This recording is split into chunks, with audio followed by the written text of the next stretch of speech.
meeting to order this Tuesday, August 13th at 9:30 this morning. Let's begin with our roll call. Commissioner Tedesco? Here. Commissioner Pinter? Here. Commissioner Odoricio? Here. If I could invite you all to join us in the Pledge of Allegiance.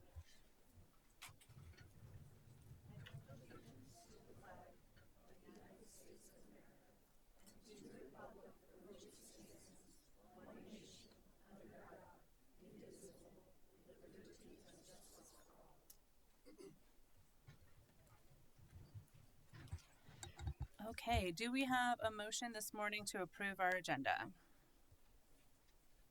So moved.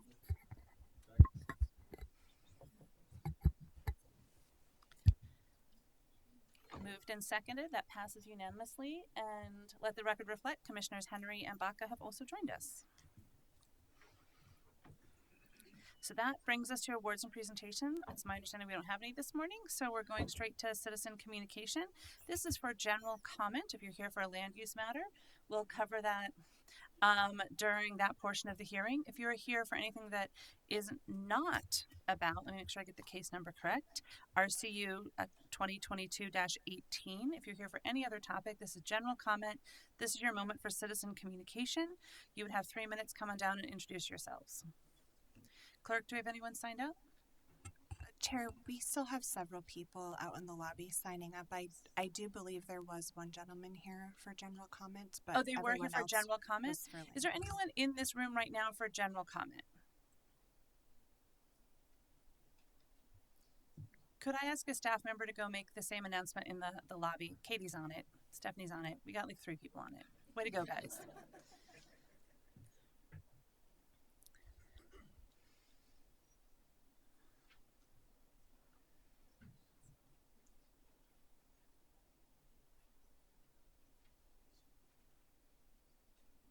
So I'm getting the signal from staff that everyone is here to sign up for land use or here just to observe.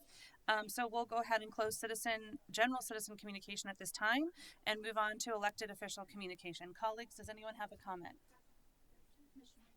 Yes, ma'am. Oh, we do have someone here for general comment. Sir, come on down. If you are here for any topic of general communication, this is your time. You have 3 minutes. Introduce yourself, name and address. Good morning. How are you guys? Good morning. My name is Mario Gutierrez. I'm talking on behalf of Llantera Tocayos on 6500 Federal Boulevard. Okay. And you're here to talk about land use? I'm talking about some violations that I received. Okay, that you've received. Okay, great. Please continue. So we're a business owner. We've been open for 14 years, and we are compliant with all violations except for one, which is 4-09-0211-04. That states all repair and work activities must be done within an enclosed structure. All vehicles awaiting repair work must be stored inside an enclosed building or behind a screen fence. All my work is done inside an enclosed building. All that is outside is the vehicle lifted. Our business runs that way, and it's been running that way for 14 years. So basically what that violation states is that we can't have any vehicles outside, but we've been doing it for 14 years, and that's honestly how my business runs. All that is outside is just the car being lifted. All our work is done indoors. And So I'm here on speaking on behalf of my father, which is a business owner, and he. Sorry, this is the first time I ever did That's this. all right. You're doing great. And honestly, he says that if he has to change the way he runs his business, he'll have to shut down, and that means he'll lose his business and 14 years of clientele. And we just wanted to see what we could do to be in compliance. You have another minute, but if that's your statement, we don't do a back and forth here. What I can do is direct staff to come speak with you to try to help you find some solutions. Yeah. If that'd be helpful. Yes. All right. Can I have a staff volunteer from Deputy County Manager, Senior Deputy County Manager Alicia Reese is going to speak with you first, and we'll get you connected with staff to try to help you find some solutions. Perfect. Thank you. Thank you. Thanks for coming in. Anyone else for general public comment?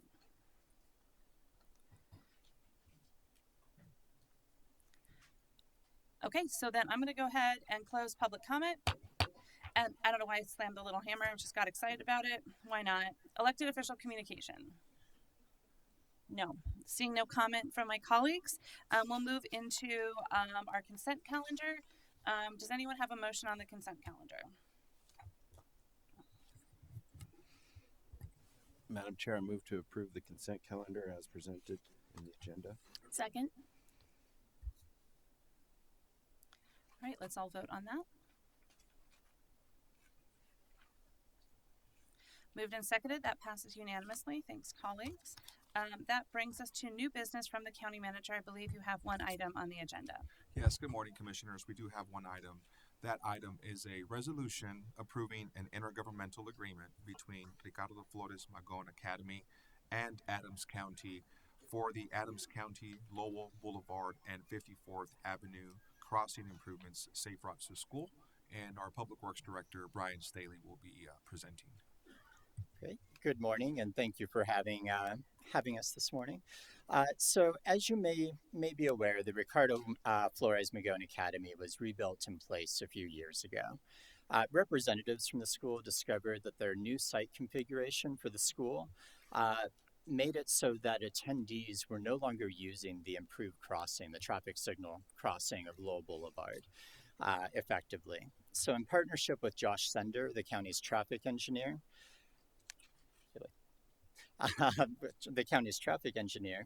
the team proposed a solution involving some curb bump outs to shorten the crossing distance of Lowell Boulevard and installing some strobing beacons to accompany some warning signs that pedestrians can activate as they cross to raise awareness of children crossing the road to get from the neighborhood on the east side of the road to the school on the west.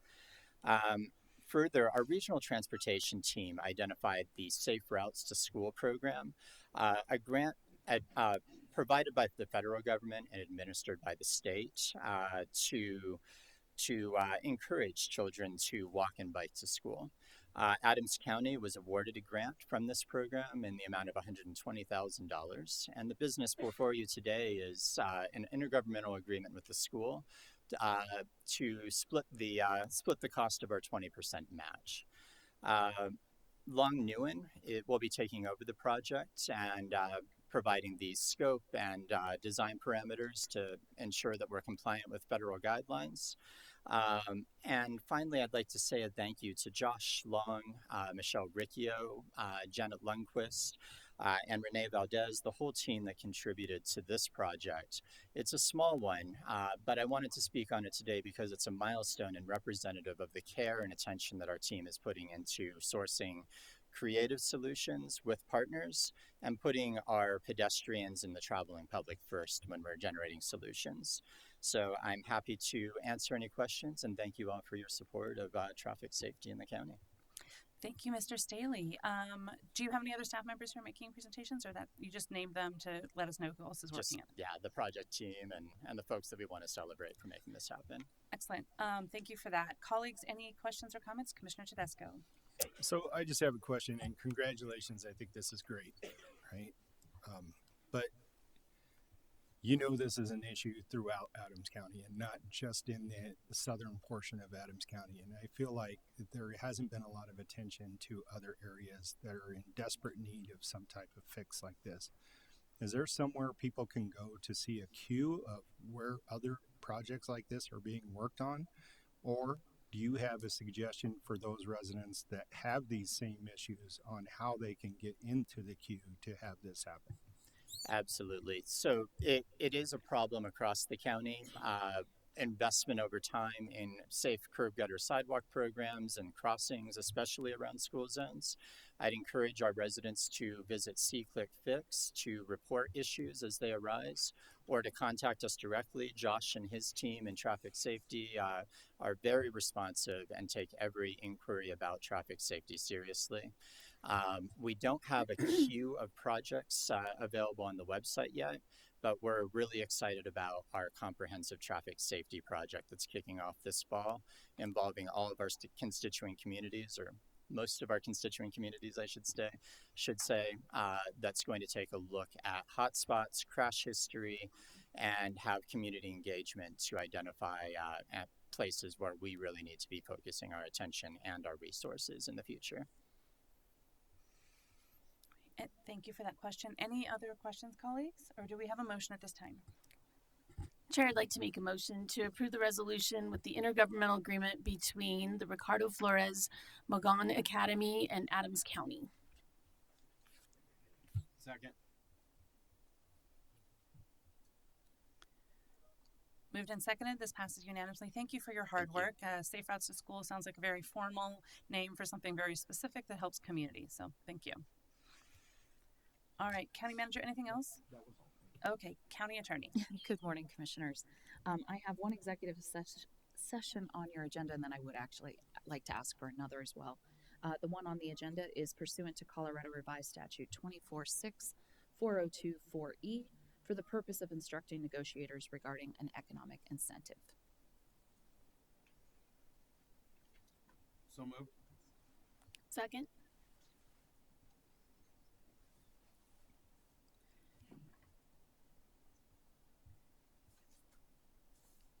Moved and seconded. That passes unanimously. And then the second one? The second one would be pursuant to Colorado Revised Statute 246402-4F for the purpose of discussing a personnel matter. So moved. Okay. Moved in second. That also passes unanimously. Thank you, County Attorney. Let's go ahead and move on to our one land use hearing, which I believe is going to be the bulk of our meeting this morning. Staff will probably need about 5 minutes to set up, and I'm understanding from the clerk we have over 30 people signed up. So I'm going to discuss with the clerk on a way to make sure that you all get heard, and we can give you some heads up of where you are in that queue. Thank you. So we'll adjourn for 5 minutes.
Go ahead and call our meeting back to order. We do have one land use case that's up next as described before the break. We will start with a staff presentation. So go ahead and begin. Good morning, Commissioners. My name is Brian Marin, and I am a planner with the Community and Economic Development Department. Today, I will be presenting case RCU 2022-18, a Better Place conditional use permit, located at 7261 Washington Street.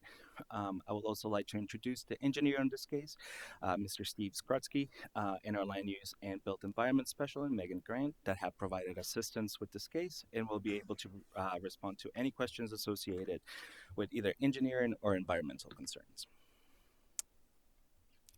Please note that this case was originally scheduled to be heard by the BOCC on April 23, 2024, but the applicant had requested a continuance of the case to properly address drainage issues within the site. The first continuance case in front of the Planning Commission took place on June 27, but it was noted that since there was no renotice of the first continuance case, members of the community requested a revised notice of hearing and posting of the property be performed so that the community could provide their thoughts on the proposed entitlement. The Planning Commission voted for a 30-day continuance to address concerns of the residents, and staff updated the public hearing notice as well as reposted the property on July 1st. 335 notices were sent to members of the community within 2,000 feet from the subject property to account for its proximity to U.S. Highway 25 and U.S. Highway 270. The second continuance was heard by the Planning Commission on July 25th, and PC provided a formal recommendation for this case. Now, the request in front of you this morning is a conditional use permit to allow a funeral home with a crematorium in a commercial 3-zone district. The subject property is in West Adams County within the Welby neighborhood, just east of the intersection between US Highway 25 and US Highway 270. The subject property is about 0.57 acres or around 25,000 square feet. The area surrounding the property is a mix of commercial and industrial uses that includes warehousing, waste management, fleet parking area, commercial uses, retail, as well as a neighborhood just east of it. The current zoning of the property is Commercial 3, which is designed to provide a retail and service district for most retail shopping and personal services for persons residing within the county and the surrounding area. As I mentioned previously, the future land use is based on the Welby Neighborhood Plan, which was approved back by the Board of County Commissioners in 2014. This neighborhood plan envisions this corridor with primary uses for offices, light manufacturing and distributions, technology-related uses, and clean industry in addition to retail, community, and residential facilities. Now, as we can see from the site photos, the area surrounding the property is completely developed. To the north and east, we can see a small snippet of the surrounding area. To the north, you can see the old Boyers building, as well as the new waste and recycling fleet operation parking area. To the east, you can see some of the industrial warehousing, office space, and retail that currently characterizes the corridor. To the south and west, we can see the I-270 border the property as it connects to US Highway 25. Now, for a little bit of background on the site and the current use, there is a single home that has been converted into commercial space via change in use and currently houses the applicant's business, A Better Place Funeral Home. There are currently 2 garages on the property, one of which was approved via variance back in 1972 when the home was used for residential purposes. At this time, the applicant would like to redevelop the site to place a crematorium on the rear of the property and be able to provide additional funeral services to families from the metro area. While the funeral home is allowed by right in the C3 district, a conditional use permit is required to operate a crematorium on this district. Now, when considering a conditional use permit, the commissioners need to consider the following criteria of approval when reviewing this application: that the use is permitted in the zone district, that the use is consistent and it complies with all performance standards, that the site is harmonious and compatible with the surrounding area, that all off-site impacts have been addressed, that the site is suitable for use, that there is a functional and convenient layout of the site plan, as well as adequate services to support the use. Additionally, when reviewing for crematorium uses in the county, a 25-foot minimum setback from all property lines is required for all structures used in conjunction with the crematorium, unless a greater setback is required by the zone district. Please note that the Commercial 3 district does not require a graded setback for this use. Now, as part of the conditional use permit, the applicant is proposing to redevelop the site by first demolishing the two accessory structures that are currently in the rear of the property and replace that with a new modular building that will house the cremation operation. That building is it's highlighted in the orange rectangle. The proposed building will be located approximately 200 feet from the front of the property. Additionally, the proposed location will also meet compliance with the 25 feet setback from the property line requirements for the crematorium use. That setback is shown in red. Furthermore, the applicant intends to provide customer parking on site, landscape throughout the perimeter, as well as a 6-foot screen fencing throughout the perimeter. Additionally, our engineering staff has reviewed the drainage report and can confirm that the proposal will meet compliance with all engineering standards. Now, as part of this conditional use permit, a public notice and request for comments was sent to 335 residents and property owners within a 2,000-foot radius of the subject property, as I mentioned, due to the proximity to both U.S. highways. 79 public comments have been received at the time that the staff report was published. However, staff has received additional comments that were provided to you this morning. The comments in support, as far as the breakdown of the public comments, 52 were in support of the application and 27 in opposition. The comments in support stress the business affordability aspect, compassionate care at a difficult time, their ability to support local business and uphold traditions, adhering to cultural practices, and community outreach to raise awareness of end-of-life planning. The comments in opposition that staff received stated that the proposed use will impact property values. It is not conducive of the future development of the site or the neighborhood. It's not conducive of the approved Welby neighborhood plan. There's an oversaturation of the uses around the neighborhood and potential air pollution issues related with the use. Additionally, while CDOT does not have an issue with this proposed use, the agency would like to review any proposed development on the site in order to make sure the potential runoff on the site will not impact their infrastructure along Washington Street. Staff has also received a letter from the Mapleton Public School District stating concerns with the number of crematoriums within their district and the potential impact of air pollutants on their student body. Staff also received comments from the property owner directly north of the subject property stating a desire to redevelop their site in accordance with the vision of the Welby neighborhood plan.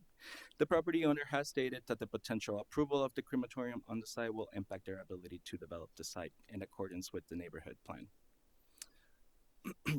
Given the current conditions of the site, as well as the proposed site plan for the subject property, staff has been able to determine that the proposed use on the property is not conducive of the visions of the approved Welby neighborhood plan that calls for the future of this corridor to be mixed-use employment and could impact future development of the area. Additionally, the Planning Commission heard this case on July 27. Over 20 members of the public provided comment. Nine public members supported the entitlement request, while 11 were fully opposed to the proposal. The Planning Commission did have concerns with the incompatibility of the proposed use against the vision of the Welby neighborhood plan and voted 5-2 with a recommendation for denial. Therefore, staff recommends denial of case RCU 2022-18 with one finding of fact. With that, I complete my presentation, but I am available for questions. Thank you. Thank you so much for that thoughtful presentation, as well as the community analysis that you've done. I'm sure my colleagues have a few questions. I don't see a list of speaker requests, so I'll just go down and say Commissioner Henry, Commissioner Tedesco.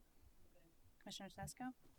Thank you very much, Madam Chair. I just had a question. You know, you refer into that there are a numerous amount of crematoriums in the area.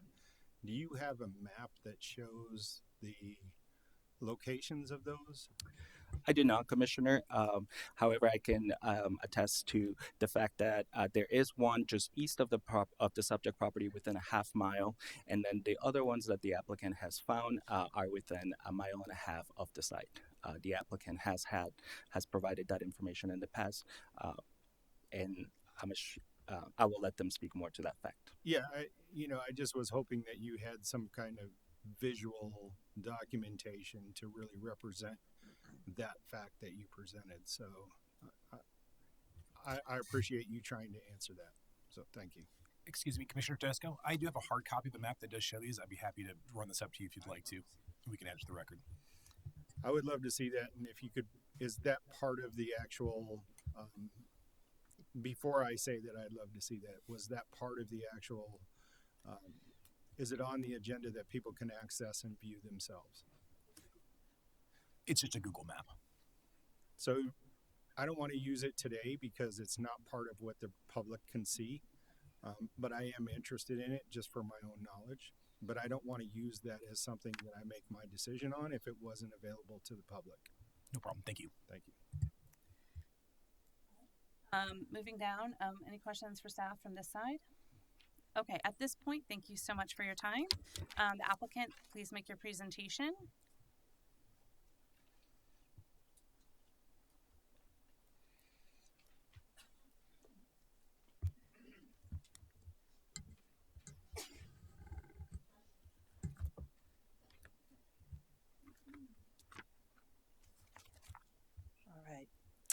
All right. Good morning, Madam Chair, Commissioners, members of county staff, and members of the public. My name is Carolyn White, and I am representing the applicant here today before you, A Better Place Funeral Home, seeking approval of a conditional use permit to add a crematorium to an existing funeral home. I'd like to just briefly introduce the team that we have with us today. Not everyone is speaking as part of our presentation, but please know that these folks are all available to answer your questions. In a moment, I'm going to introduce Jennifer Connell, the owner of A Better Place, to speak a little bit about her business. Myself, obviously, with Brownstein.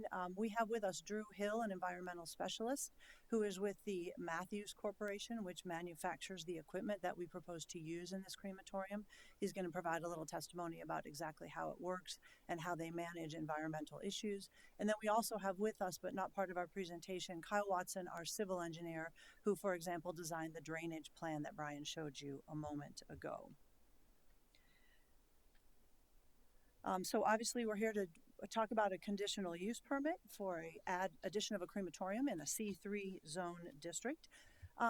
Just briefly, let me just tell you a little bit about A Better Place. It's a family-owned funeral home that's been offering low-cost, accessible funeral services and mortuary services for more than 15 years to the Denver metropolitan area. They've been in this location since 2018.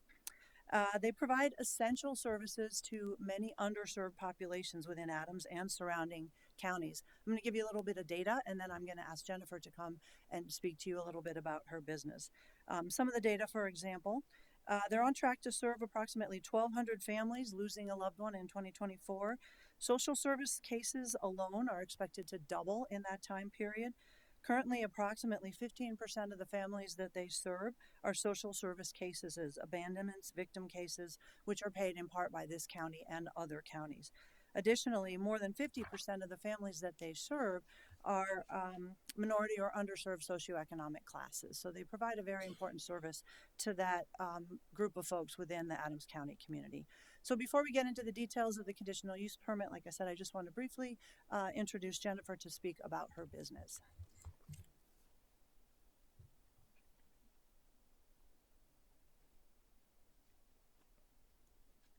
Good morning. My name is Jennifer Connell. I opened up A Better Place in 2007. We were very strategic. We targeted a certain market. It was a market of underserved people, people that were using social services, people that were abandoning their loved ones because the voucher at that time was only issued for $600 and they could not come up with the remaining funds. A lot of those abandonments turned over to me. And I built a business serving these people, taking these cases that other mortuaries didn't want to take. We opened up at $750. That left the public paying $150 outside of the voucher that was issued for $600. Now with time, that has increased a little bit, but our pricing up until our very first hearing that you guys saw me had only increased $45. We absorbed all of the cost of the pandemic, growth, staffing, taxes, everything you could think of, you name it. We raised our prices $45 to make sure that we could stay within that price range so that we could continue to serve those families. We recently had to increase to $849, which I understand to a lot of people does not sound like a big amount of money, but to my market, that little bit of an increase is everything. Our social services cases between 22 and 23, specifically for Adams County, have doubled. I have no doubt in my mind that they will double this year. I've already done, at my first hearing with you guys, I had already done 600 cases, and last year we had done 1,000 total for that year. So we are on track to do 1,200 cases this year, with, of course, our social service numbers climbing drastically with the economic crisis that people are experiencing. I handle a large majority of your abandonments for Adams County. And I know you guys send the letter with your names at the bottom, so I'm sure you've seen them. That $2,000 that you guys send for an abandonment, 800 of it goes to the cemetery, 1,200 of it comes to us, and we are expected to pick up, provide all the administrative, the casket, the drop-off, the staff, the storage. Some of these people I'm storing for 3 weeks, if not more, just to be able to get them buried because somebody couldn't afford it and they abandoned. I'm known for accepting transient cases, homeless cases. That's how we built our entire business. We didn't think we would grow like this. We had targeted a specific market, but little did we know that that market would refer us to everybody that they know, which has been great for business, but it's also been a bit of a stress. I'm using 3 crematories right now to keep up with the growth that Colorado has. I'm well aware of the 2 crematories that are in my area that look like 3 because one has 2 names attached to it. I myself use one of those crematories and they are at capacity.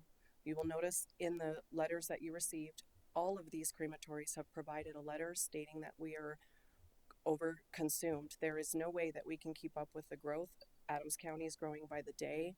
Your social service cases, your abandonments are growing by the day, and that is what we specialize here, and that is what we are applying for. I feel we have a moral and ethical responsibility to care for the community, not only in life, but in death as well. And this is an essential service. We were very targeted with this property, with the industrial use around us, and we are harmonious with the neighborhood. A lot of people we've been a full service funeral home since 2018, and I don't even think people really realized we were there. Aside from the county cases and the people that know us there. We want to improve this property. We want to make it more inviting for the neighborhood. The back buildings that are there, we want to tear them down. We want to put something pretty that matches the house. We're very cognizant of the building that we have and what we want this to look like for the rest of the neighborhood. We want the beehive concept. Our retail shop in the front, it has increased drastically with sales tax. Our employment grows. Every year, we're able to add more people, and we've had to keep up with the growth that we've had. We want to have the start to finish. We want to give people that peace of mind of knowing that their loved one is not being carted around the city to multiple places because that's the only way that we can facilitate their needs. Right now, if somebody were to call us, we are 2 to 3 weeks out. 2 weeks on a good day, if it just happens to be that we're slightly slow, it's 2 weeks before someone can get their ashes. The average right now is 3, and it may not seem like a big deal to people, but it's a big deal to tell people that their loved one is laying in a cooler for 3 weeks while we're trying to cremate as fast as we possibly can.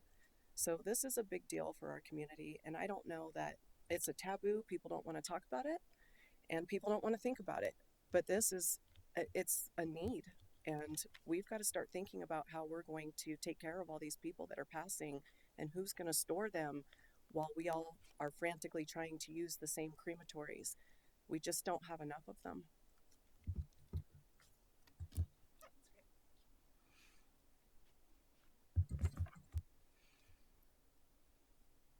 I think she already covered some of the data on these slides, so I'll just skip through to the aerial map. And really quickly, while I'm on this aerial map, I do want to mention one other thing, and that is the idea behind adding the crematorium to the existing services on this site is to give A Better Place the opportunity to have 100% control of the process from beginning to end. Some of you may have heard of some of the terrible situations occurring at other funeral homes around the state in recent months. And obviously part of the goal here is to ensure that the process is 100% within control of A Better Place so that they're not having to transport people to other crematoriums. They can personally observe and verify the process and ensure people that the remains they are receiving are actually the remains of their loved one, and to just really have a much better control of that process from start to finish. Okay, so here's an aerial map. You've seen this before, although this one is a little bit zoomed out compared to the one that Brian showed you a moment ago.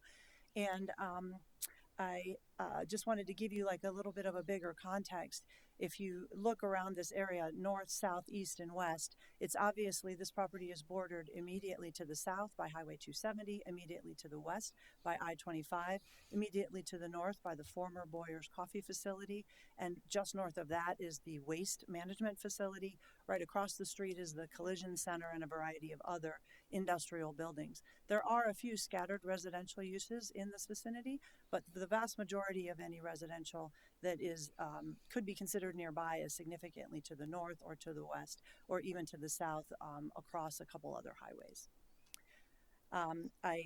This was also another slide that Brian already showed you, but I'm going to speak about it just a little bit differently, and that's to highlight that the zoning surrounding this property on all sides is either I-1, in which the crematorium is an allowed use by right, not a conditional use, or C5, which is a more intensive zoning than what is on this property, the C3, or A1, kind of kitty corner off to the northeast side, and then that R2 to the south is on the other side of Highway 270.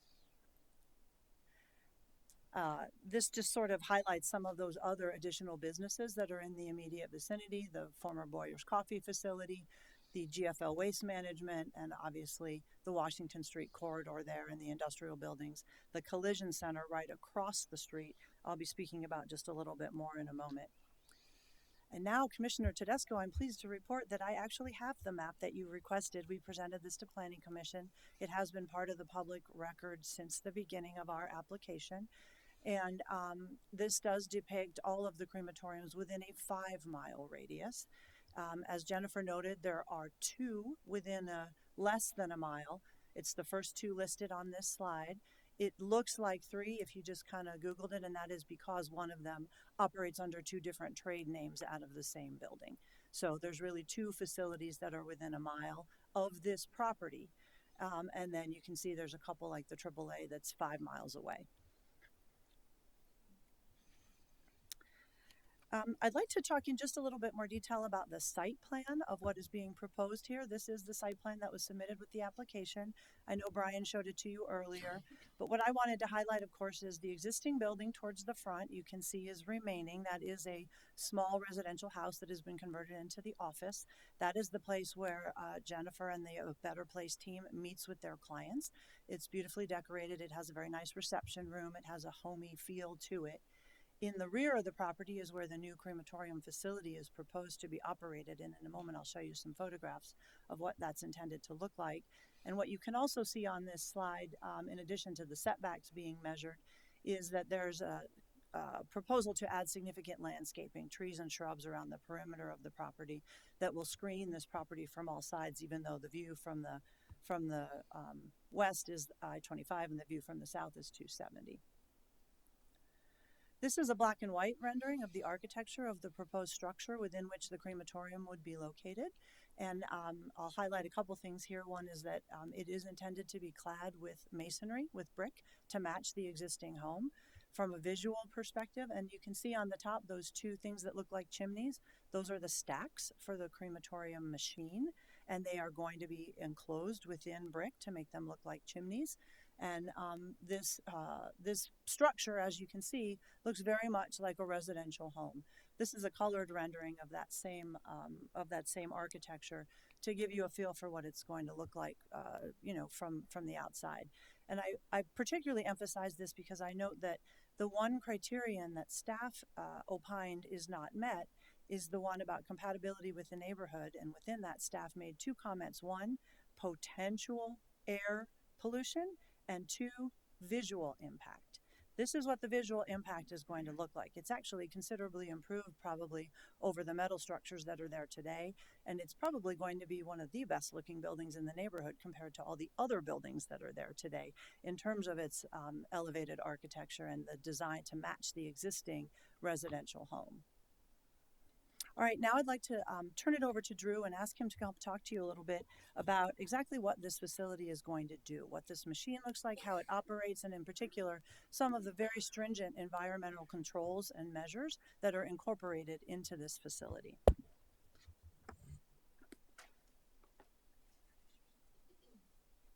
Good morning, Commissioners. My name is Drew Hill. My address is 1163 Lebanon Court, Sanford, Florida. And I am with Matthews Environmental Solutions. We are a crematory manufacturer, a cremation manufacturer in Apopka, Florida, which is in Central Florida. We've been in business for 75 years, and excuse me, we have over 5,000 human and pet cremation machines, over 4,000 customers on all 7 continents.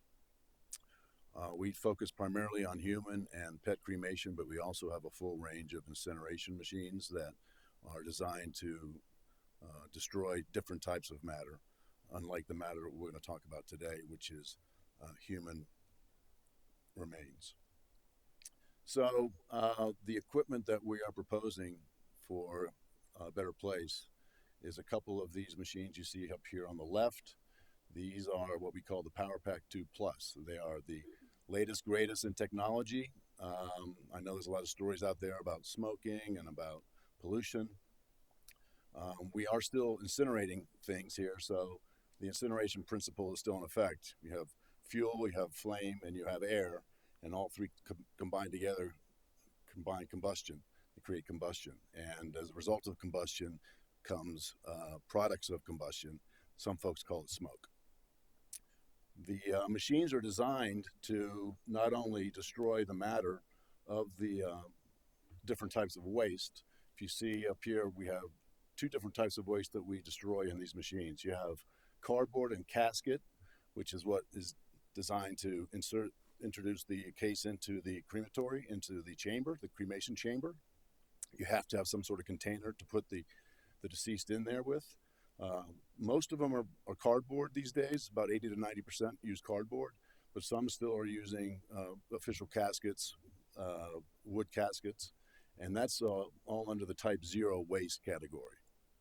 Paper, cardboard, fiber, wood, which has a very high combustion capacity, but once it burns off and the products of combustion are cleaned up, combined with the human remains, which is a type 4 waste, which is either human or pet remains, that has a very high water content.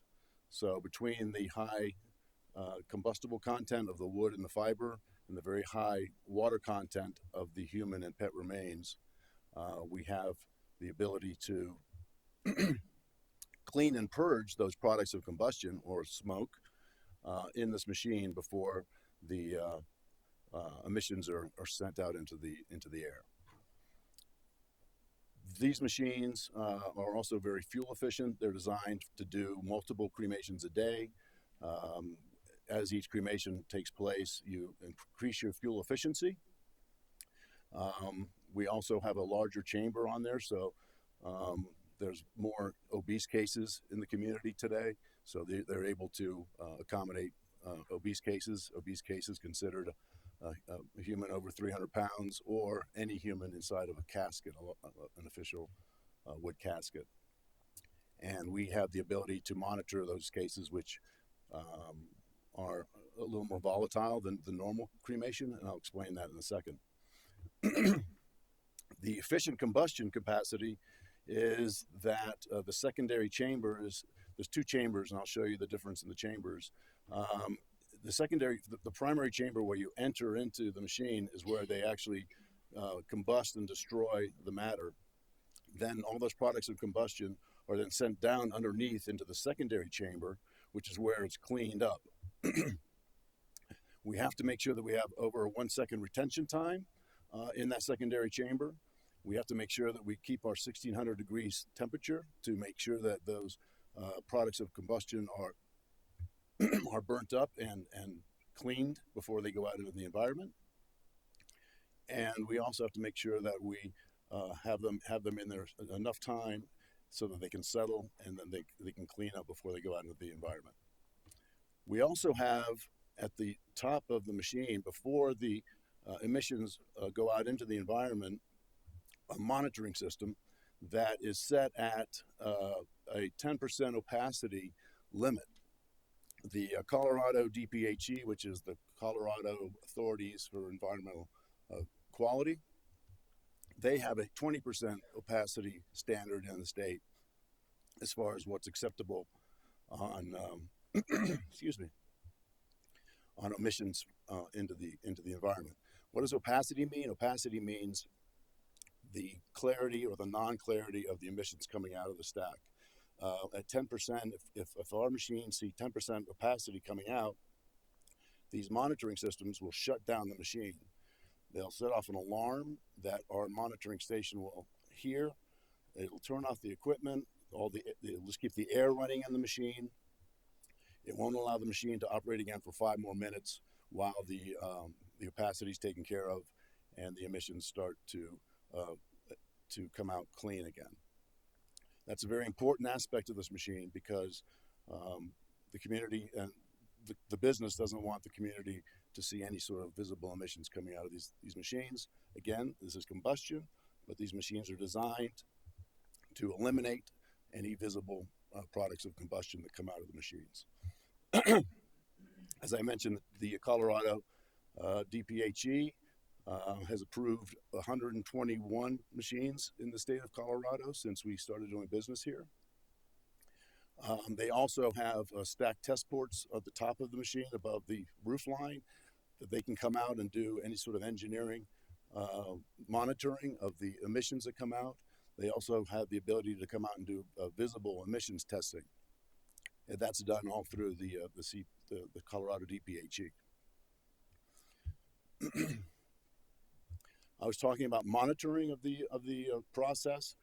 These machines are designed to have a monitoring system in place so that we're monitoring these cremations 365 days a year, 24 hours and 7 days a week.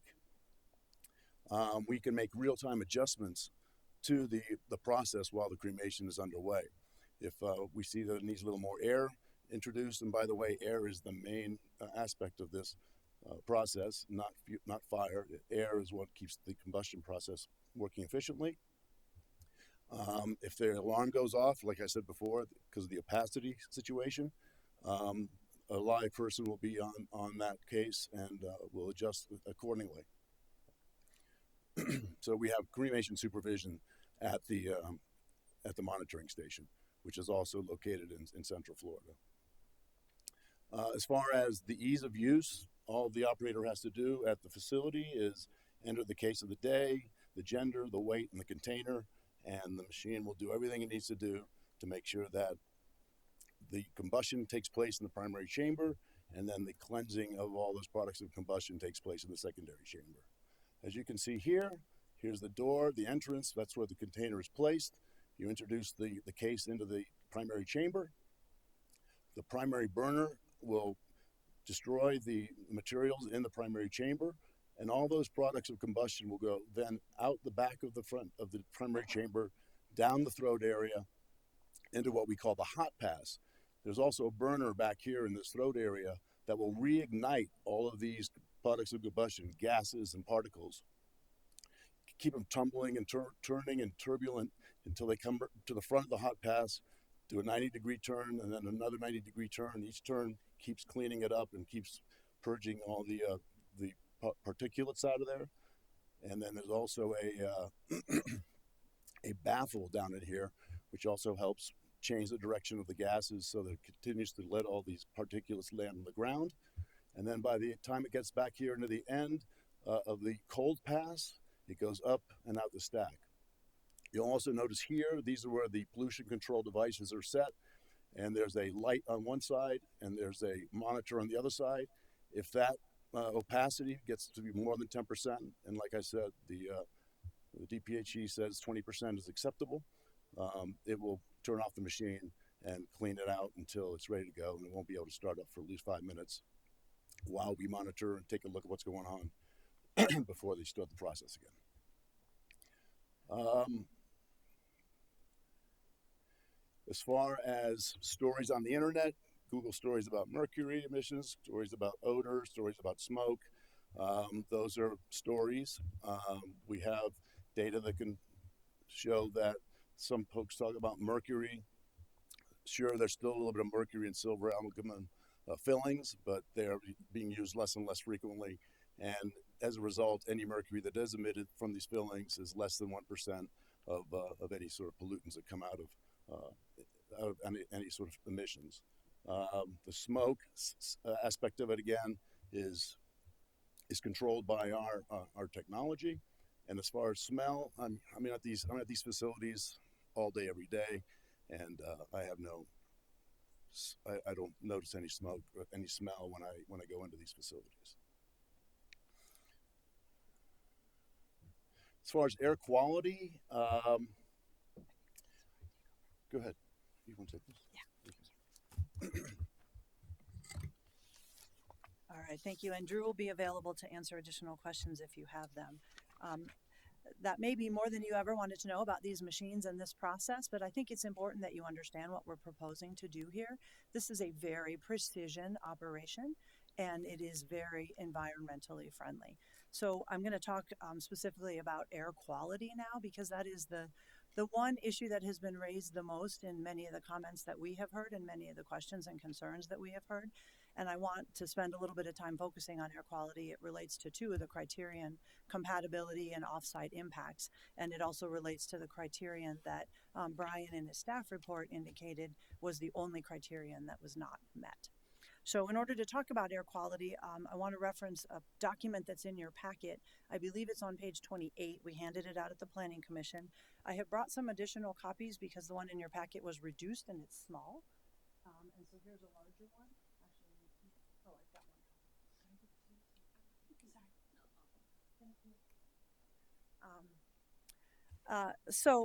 As with any facility that emits any type of emissions, crematoria are required to obtain a permit from the CDPHE. It's called an APEN, that is the Air Pollutant Emissions Notice, and it is required for any type of business or operation that emits any type of emissions. That particular handout that I just handed out and that is already in your packet is a list of all of the APENs within about a couple thousand feet. And in this case, what we used as the central point was the nearby school, since that is one of the issues that was raised by the school in their letter. Obviously, as you can see, there are numerous APENs already existing within the area in close proximity to both this property and to the existing school. And I want to highlight just a couple of them because one of the key issues here is that the only potential emissions from a crematorium would be particulate matter and CO2, not volatile organic chemicals, VOCs, which is what most people refer to when they say hazardous chemicals or hazardous air emissions, and not the BETX chemicals, the benzene, the toluene, and so on. Neither of those are emitted by a crematorium, either by the existing ones and certainly not by the one that we are proposing here. If you look at the existing crematory, one of the existing crematories on here, it's LKF DBA Kramer Crematory. Its permit allows it to emit up to 0.4 tons of potential emissions, and that is the cumulative total of 0.1 of nitrogen, 0.1 of carbon monoxide, and then particulate matter. It is the lowest emitter on this sheet. If you look at, for example, by comparison, some of the other close by emitters, whether you're talking about auto body and paint shops, 1.8 tons, whether you're talking about True Style doors, which I acknowledge is spelled wrong on my handout, 40 tons. And all of those have permission to emit volatile organic chemicals, VOCs. And so the point that I'm trying to make with this handout is that this crematorium and other crematories that exist in the neighborhood are the tiniest, most trace amounts of potential emitters of any of the chemicals or emissions that you might find of concern when it comes to air quality. And if there is an air quality problem in this vicinity, in this neighborhood, it is not being caused by those existing crematories. It perhaps could be a factor of the fact that, according to Dr. Cog, there are 185,000 vehicles per day passing by on I-25, or 85,000 vehicles per day passing by on 270 just immediately to the south of this property, or even on Washington Street itself, 22,982 vehicles passing by every day. A crematorium can emit up to about 500 pounds of CO2 per year. That is equivalent to one vehicle, one gas tank. So 185,000 vehicles plus 85,000 vehicles plus 22,000 vehicles passing by this site, this location, this neighborhood every day, and every one of them is emitting more CO2 than what could potentially be emitted by this proposed facility. Air quality is not going to be an issue, and it is not incompatible with the neighborhood because of that, and it is not a detriment to the neighborhood because of that. While we're talking about air quality and APENs, I might just mention that this very building that we're standing in today holds an APEN with CDPHE, very similar to all the other ones on this list, although it's obviously not in proximity to the property. And the amounts that it is allowed to emit, which I believe are tied to the generators associated with emergency service to this facility, is about 7 times what is potentially allowed with a potential APEN permit for a crematorium. So that's air quality. One of the questions that was asked at Planning Commission is, okay, so what is emitted? What is in the vapor that you could potentially see coming out of this building at times? It's basically the components of that which is in the human body. And this slide shows you what that is. We've got oxygen, we've got carbon, we've got water, which creates vapor. And so this is a pretty detailed summary of all the things that are in a human body that are potentially components of vapor that could be emitted from a crematorium during the cremation process. I want to briefly speak about neighborhood outreach, and then I'm going to quickly run through the criteria, and that will conclude our presentation. Thank you for your patience. At the beginning of this process, before any applications were submitted, Jennifer did go knock on doors in the neighborhood. She may not have knocked on every single door, but she did go door to door and try to talk to her neighbors about what was being proposed. At that time, there were no objections or concerns that were raised. A neighborhood meeting was also held as required in February of 2023, and the notes from that neighborhood meeting also indicate that there were no concerns about these issues being raised. I know you have 79 letters in your packet, plus a few more that came in, and Brian summarized them for you in one of his slides. I wanted to highlight for you a couple of quotes that were not really part of the summary that Brian gave that focus on some of the things that I think are important to your evaluation when you look at this against the criteria. And these are the some of the quotes from some of the letters that were submitted specifically relating to the issue of no adverse impact in the neighborhood. I won't read them to you. I think you can read them yourself, but I just wanted to highlight some of these for you because it may have been difficult to pull these out of the massive numbers of letters that were in there. All of these speak to the idea that modern crematory equipment is clean, safe, and efficient, and that there will not be an odor or air quality problem in the vicinity. A couple more quotes specifically on that one from another funeral home that has a crematorium, and one from a regular citizen. One of the other things that we're going to talk about in a minute with respect to the WellBe plan, and that is essential services to the community. One of the things the WellBe plan highlights is the need for essential services to the community. And at least one person commented at Planning Commission that this is not an essential service. This is not something that we need more of in this neighborhood or in any neighborhood. And I think that the volume of letters and the volume of support that you hear and have heard and will continue to hear from this community would speak otherwise. This is an essential service. It is an important community service, and it is also important that it be located in this community. I don't remember if Jennifer had a chance to mention, but the vast majority of her clientele comes from within about 12 miles of her facility. It is definitely serving this local community. That's kind of a long one. I'll give you just a second.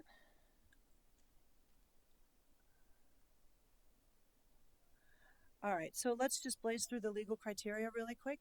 These are the criteria that you are using to evaluate this application. Obviously, the first one, it's permitted in the C3 zone. It is, so there's no question about that. Consistent with the purposes of the regulations, the purpose and intent of the regulations is to control and assist in the orderly, efficient, and integrated development of the county, in order to preserve the health, safety, and welfare of the public in accordance with established county policies and plans. This proposed conditional use of a crematorium is entirely consistent with that intent.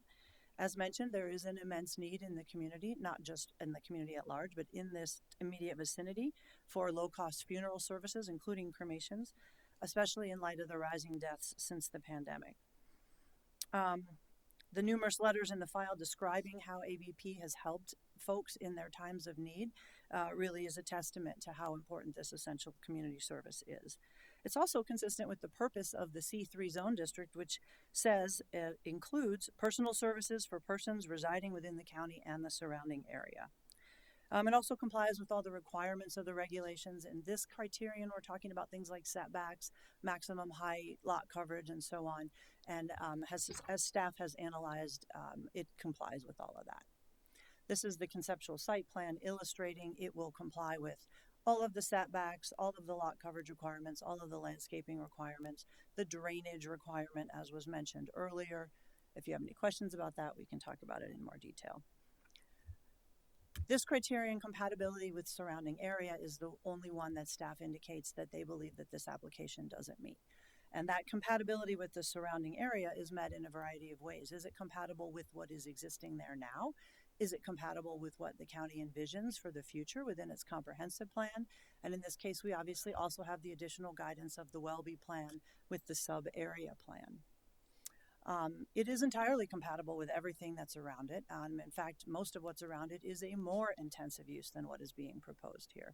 So there's no question that it is compatible with the existing uses within the vicinity. In terms of the South Welby sub-area, and I don't know if you can see it on this map, but on the left-hand side, the colored part of the map that breaks up the Welby plan into 4 different areas or 3 different areas, in the red, there's a little red star that represents the location of this property, just so you can orient yourself to how it fits within the South Welby plan. Staff stated in its staff report that the proposed use is not in compliance with the Welby plan because, for example, the Welby plan encourages residential opportunities near transit corridors, and there obviously is evidence in the record that the property immediately adjacent to the north, the Boyer's Coffee, former Boyer's Coffee property, is eventually intended to be developed into an affordable housing project, which would be consistent with the Welby plan. However, staff then goes on to conclude that this use would not be consistent with that use. We obviously beg to differ on that, and I think the mountain of evidence that we have submitted indicates that there is no incompatibility with adjacent residential, and in fact, this proposed use will be of less environmental concern than what is already existing in the neighborhood. Additionally, and I believe that some representatives of the owners and potential developers of that property are here, I did have the opportunity to invite Peter Lafari, the director of Maker Housing, to come and visit a crematorium during a cremation and observe alongside me how that process works and whether there were any visible byproducts or not. And I won't speak for them. I'll let you tell them what their position is, but I believe that we can be harmonious and compatible and exist side by side with that proposed use. There's no evidence that there would be any negative visual impacts either. I showed you the picture of what it's going to look like, and it's, as I mentioned, I think a considerable improvement compared to some of the industrial buildings that are in the general area today. This is explaining a little bit about what the intentions are for this portion of the Welby plan known as the South Welby area, the maroon area on that prior description. And the phrase that I want to highlight here is at the beginning where it describes what this area is, primarily industrial and agricultural properties with some residential homes scattered throughout. When I mentioned that earlier, I wasn't describing that from my own experience. I was quoting from the Welby plan. That is the nature of this general area. And the Welby plan also calls for, I don't have my slide in here, future mixed-use employment. Again, this proposal is entirely consistent with mixed-use employment within the Welby plan. Specifically related to that, remember Jennifer mentioned the beehive concept, which is essentially the idea that you can have differing levels of intensity of use located on the same property, meaning that, for example, a manufacturer could have a retail showroom on the frontage of the property and then have a warehouse within which they manufacture the item in the back, and that those uses can function together where you have sort of industrial and retail commercial on the same property. That's exactly what we're talking about here. That front building is where Jennifer meets with her clients, where she meets with families, where they talk about what their plans are going to be. And the building that we're proposing to add in the back is the place where the cremations will actually occur. That is entirely consistent with the beehive concept proposed within the plan. And one thing I just want to mention about that is that even if the crematorium ends up not being approved by this body, it is still her plan to construct that additional building and to continue to operate on that facility because she does need more space for her operations. And so for those who think that if the crematorium is not approved that this business is going away and that this property would become available for other uses, that is not the plan. Off-site impacts are addressed is the next criterion. This one was not flagged by Brian, but I wanted to emphasize it just a little bit and to highlight for you that, in fact, the very advanced technology that is included with what we're proposing to do here will ensure that there is no odor, there is no particulate matter, there are no emissions that are going to be emanating from this site that would cause negative impacts to adjacent properties. There have been no other off-site impacts identified other than potentially that one comment about visual impact, which we've already spoken to. One of the other things that was asked, and so we just wanted to highlight for you was, okay, so what is the actual distance to any potential residential homes existing within the immediate vicinity of this proposed use? There are 3 homes that you could consider in the vicinity. They're all marked on this map. The closest one is 934 feet away across the street. It's located right behind the 2 industrial buildings across the street, the Collision Center. Actually in between the Collision Center and the other crematorium. The next closest one to the north is about 1,200 feet away, and the next closest one to the northeast is 3,800 feet away. At least in terms of what is existing, there's not a lot of residential in this area. There's my mixed-use neighborhood. There's my beehive. Okay, so just kind of the last couple here. The site is suitable for the use. The site plan provides for function and convenient use. I don't think there's any dispute that these criteria are met, and there are adequate utilities to serve the site, including drainage, which has now been resolved. There are still a few lingering comments in the staff report left over from the Planning Commission, in which the staff indicates that the drainage issue has not been resolved, but I think, as Brian said earlier today, all parties agree that it has been resolved. Thank you very much for your time and attention to our presentation this evening. We appreciate the opportunity this morning. I'm looking forward to public comment next. I just would like to request that at the conclusion of public comment and after your questions and answers, that we have a few moments to make a few concluding remarks and to address any new issues that might have come up that we didn't present about. Thank you. Okay, before you step away, any questions for the applicant? Let's start here. We might have some questions for the applicant, just so the audience is aware of order of operations: staff presentation, applicant presentation, public comment, and then we might have some questions back and forth with staff and the applicant at the conclusion of public comment. So we'll stay in the applicant portion of the agenda. We'll start with Commissioner Henry and move on down the line. Great, thank you. So basically, on your pro letters regarding that are in favor of this development, what percentage are actually living in the Welby community, or how many of those letters are from the Welby community? You know, we have not mapped those addresses, but we could probably glance through them really quick and try to figure that out if you would like. That would be great, or if staff could do that, that would be great also. Thank you. Then also, according to the National Library of Medicine, 1.2 grams of mercury actually goes, when a body is cremated, into the air. And we all know that mercury at a very low level is pretty dangerous. I mean, what plans do you have, or how are you mitigating that? So I'd like to mention a couple of things, and then I want to ask Mr. Hill to come up here and supplement my response. First, I want to turn your attention to 3 documents that are in your file, which are 3 articles that I provided earlier at the Planning Commission on the question of mercury. One of them is provided by CANA, which is the Crematory Association of North America.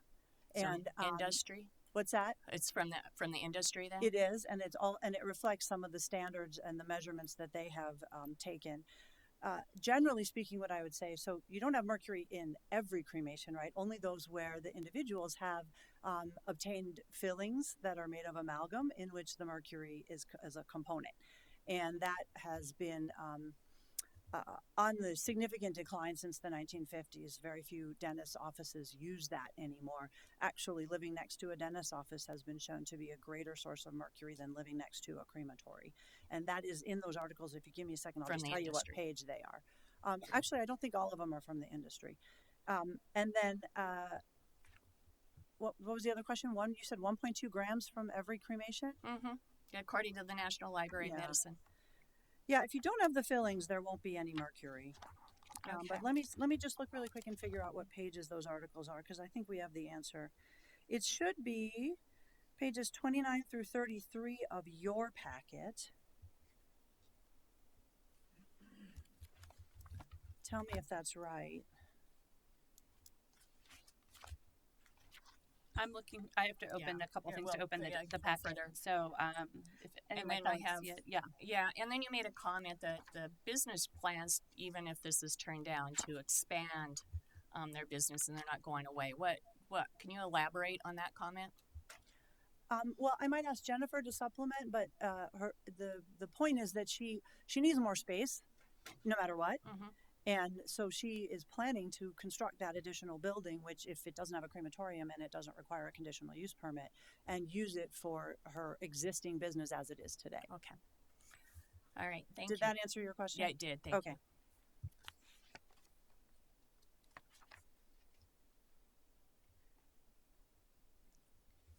Other questions? Just for clarity, Attorney White was mostly correct. It's page 29, I believe, the Mercury article. So if you have your packet open, it is on page 29 of 203 in ours. Yeah, there should be 3 articles. 2 of them are from CANA, and 1 of them is from a UK scientific study. Okay, that goes on to Commissioner Tedesco. So I just have a question about, I didn't see anything in the packet and I didn't hear Mr. Hill speak towards it, but the filtration of the exhaust, is there filtration? If so, what type of particulate is that? And, is that something that is maintained over time, or is that something that just isn't applicable because of the temperatures and the flow through the machine? Great question, Commissioner, and that's correct. Like I said, there's 2 chambers in the machine. The top chamber is designed to combust and break down the materials, and the secondary chamber is designed with time, turbulence, and temperature to purge and cleanse the gases that are emitted from the combustion process in the primary chamber, so that by the time it's weighted in the secondary chamber for over 1 second, and it's churning all of these combustible gases through that secondary chamber and it's dropping all the particulates as it's going, and it's cooling off those gases. By the time it gets to the stack and up and out the stack, it's just a shimmering vapor. It's water vapor. There's no filters. There's no abatement system on U.S. cremation systems currently. It might happen down the road, but Europe is the only continent right now that's using abatement systems on crematory equipment. Just an aside, the EPA decided that the emissions from crematory equipment was negligible, so they didn't even create any national rules or regulations, and they send it down to the state level, and that's why we work with the Colorado DPHE, and all of their findings and all of their regulations find that we're in compliance with all of the Colorado DPHE regulations. No, I appreciate that. I appreciate the explanation. I am, as density grows, as, the need rises, I do think that we're going to be going the way of the Europeans and putting filtration systems on this. I wish we could do that in the marijuana industry, but, that's a whole different story. But, I do appreciate your explanation and, that the diagram that you provided. So thank you. All right, thank you, Commissioner Tedesco. Commissioner Odoricio or Commissioner Baca? No questions at this time. Thank you so much. Oh, never mind. Commissioner Odorizio. I will note on the map of that you showed where residents are, there's a significant number of residents that live a lot closer than we're shown on the map, and we can show that to you guys later. I didn't plan for a clap. I was just stating a fact. But here and there, it doesn't matter. I just wanted to point out that's not an entirely accurate assessment, but we can deal with that some other time. I'd certainly love to know where those are. Okay. All right, so well, that was thank you so much, for applicant and team for your presentation. That was a good dry run. We're not, audience participation is not allowed during the comments. It can lead to a raucous chamber, and so that was a good trial run of like, got it out, you got your claps out, this is your moment. Please be quiet and respectful when people are making their remarks so we can hear everything that is said, because everything y'all say is going to be really important. I'm taking notes. I see a few of my colleagues also taking notes as well. And as we head into public comment, being respectful of those speaking by keeping audience commentary silent would be much appreciated so we can hear you. I chatted with the clerk on the break, and we are not in a hurry, but because we want to hear from everyone, but we also want to be respectful of your time.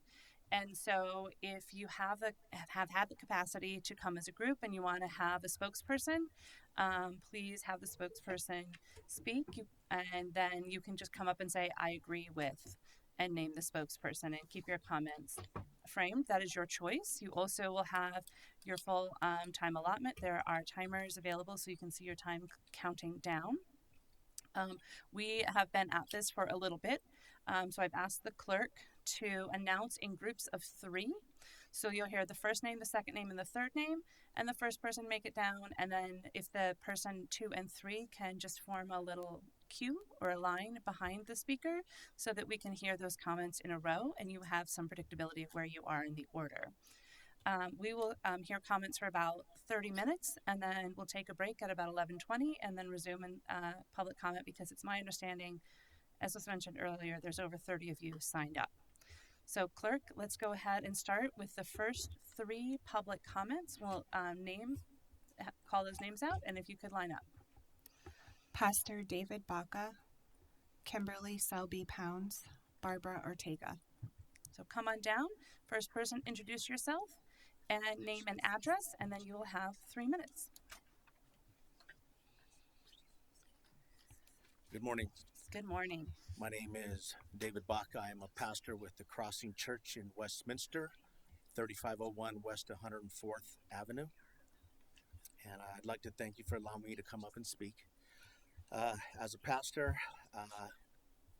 what I want to say is more from the heart with regard to a Better Place Funeral Home.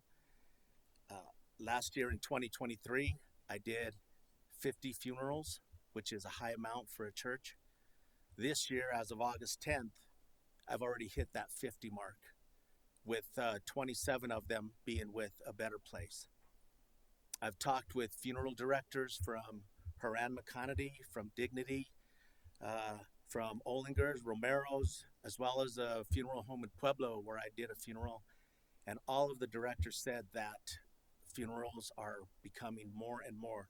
There's usually a lull, but there hasn't been a lull. They're increasing.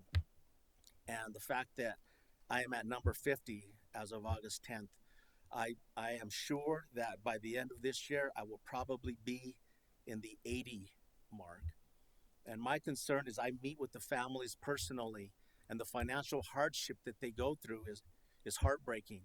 On August 1st, we did a funeral at no charge because I found out that the family had set up a GoFundMe page just to pay for the funeral. So I know that it's a real financial concern for middle America that are living from paycheck to paycheck.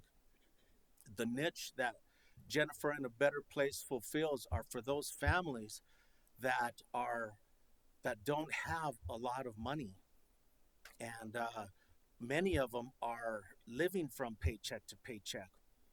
I'm glad and I'm happy that people maybe sitting in this very room do not have that problem.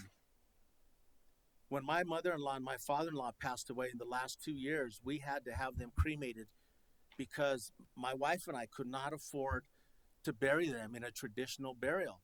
they're old school Catholic, and they would have preferred to have been buried, but we didn't have the money. And my heart goes out to those families that it is just devastating for them to have to come up with the funds. And as I'm watching this, in my own mind, I just can't understand why something like this would not be approved. The facade will be fine. It seems like the emissions fall into that area that it needs to. And I will just close with this. Jennifer has donated Christmas toys, books, Easter baskets, food for our food bank throughout the time that I have known her. And I believe that ends my time. Thank you. Thank you. Am I supposed to stay or can I? Okay. Hi, good morning. My name is Kimberly Selby Pounds, and I reside at 7263 Oasis Drive in Castle Rock, Colorado.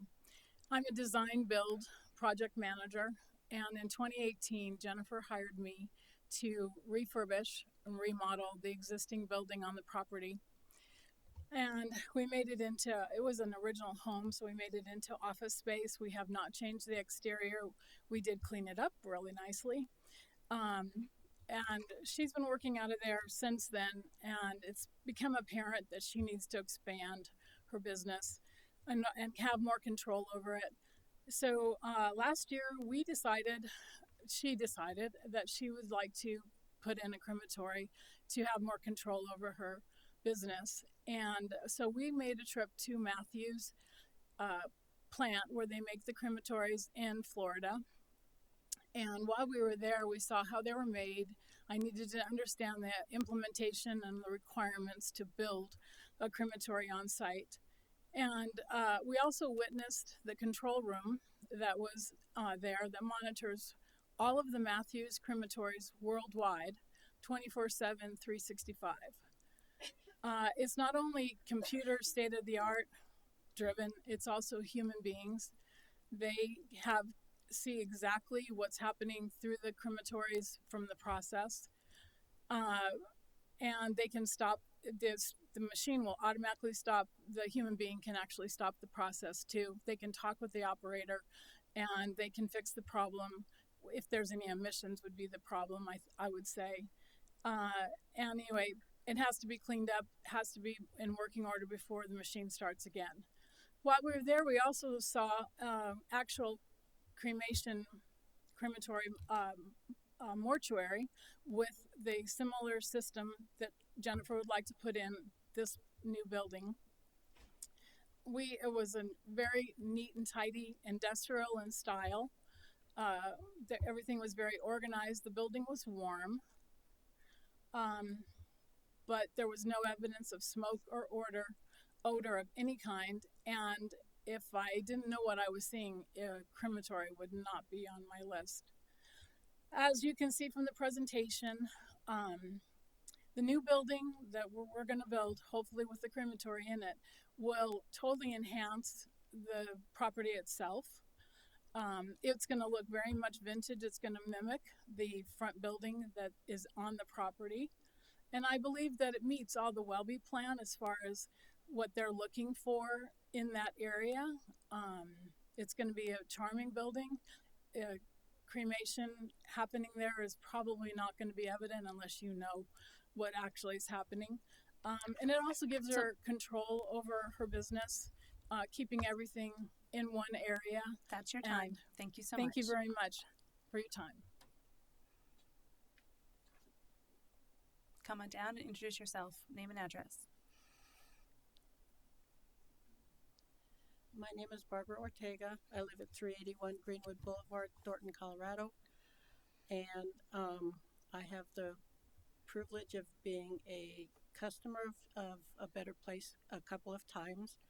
And I really am in support of this because of the amount of cremations that are happening. I had to wait over 3 weeks for my mother's cremates, which is not an easy thing to do. But as I listened to all these speeches, I've been to the 2 other meetings earlier this year, and I kept hearing that this place is not going to be compatible and harmonious with the Welby plan. So I printed out the Welby plan. I had no idea what it was, except I kept hearing about it. And I can't see anything that makes this incompatible or not harmonious. I mean, as I drive down Washington, I look like it's a private house that somebody's living in this industrial area. The new building is not going to be any different than that. It's just going to look like a building added to the back of a house, a big garage or something. And I know people have been saying that it's emissions, and who's going to keep track of that? Well, I'm sure the county is going to keep track of that. The state's going to keep track of that. The permitting is going to be put in, that the buildings, of the crematorium will be set to certain parameters that the county uses and the state uses. So I think that concern is not going to be there because, the county is going to be keeping track of the permitting and the building of the facility. I think with the putting a crematory in that space, we'll keep it in compliance with the Welby plan in the Beehive, which you've heard about. They'll put everything in one place. There'll be less traffic going in and out of a better place because it won't have to transport bodies back and forth to different crematories. It just feels to me like it would make this a better facility for everybody concerned, for those of us in Adams County, for those of us in the neighborhood who might need this facility again. And I just am very much in support of making this a better place for her to run her business and for the community in itself. Thank you, Ms. Ortega. Thank you for sharing your comments. I'm sorry for your loss. Clerk is going to help us announce the next three. And if you're having mobility issues, she was able to acquire some handheld mics. And so just raise your hand and we'll make that happen for you. So the next three speakers. Antoinette Castillo, Chanel Montoya, William Henderson. Antoinette, if you want to come on down, Ms. Castillo, to start us off.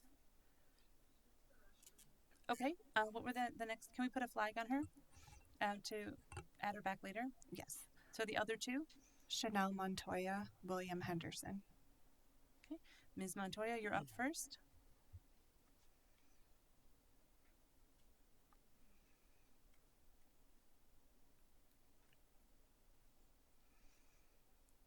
Good morning. My name is Chanel Montoya. I live in Adams County. I'm at 10120 Fairfax Court in Thornton. I am currently an employee of A Better Place. However, prior to that, I was a client.